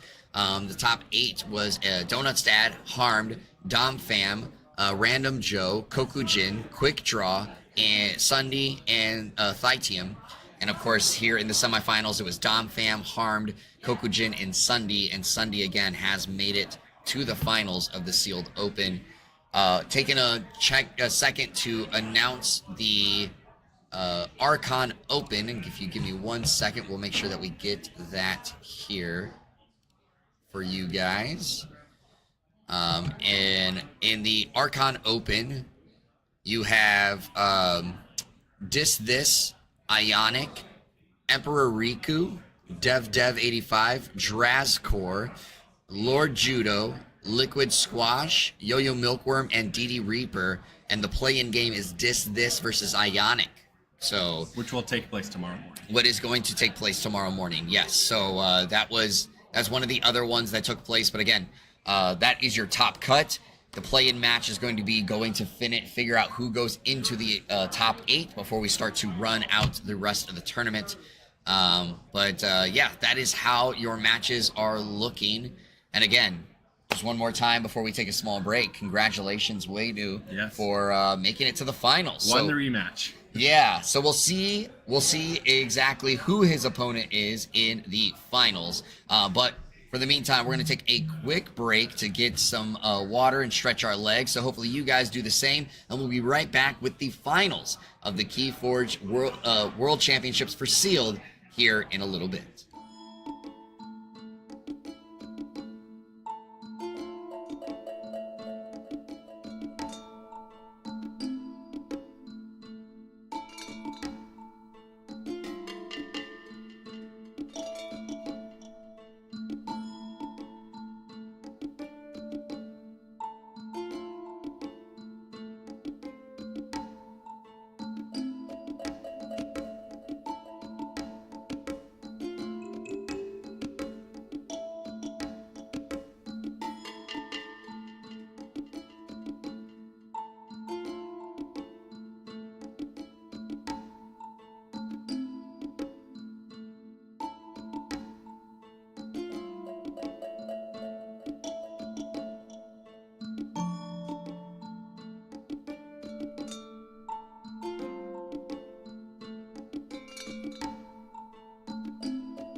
Hello everyone, and welcome back to the stream. I do want to give a quick notice. Due to how YouTube handles their limitations for recording their streams, we may be going over the allotted time of the maximum that a stream can be, while also still being recorded for future watch. So what we're actually going to be doing is transferring the stream over to a new video, so then that way we can get the finals in all of its glory for you guys.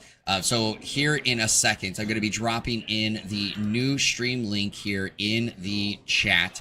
And of course, then we'll be popping over there to finish out the finals. So I do apologize for having you guys need to jump over. But again, due to the YouTube's limit on how long a stream can be for being recorded, we need to make sure that we jump over into a new stream so nothing gets lost. So with that being said, there is a new link that is about to drop into the chat. So make sure that you guys go over into that link. So we'll be popping over into there to do the KeyForge Sealed Finals for the World Championships. So make sure you jump over there. We'll also be putting that quickly on our socials so that you guys also have another way to do it. So again, we're still going to take a quick break, but this stream is going to come down. We're going to jump over into that new one. And then, of course, you guys will be getting to see all of the sealed finals here very, very shortly. So again, don't go too far because we got that KeyForge action coming to you here in a little bit.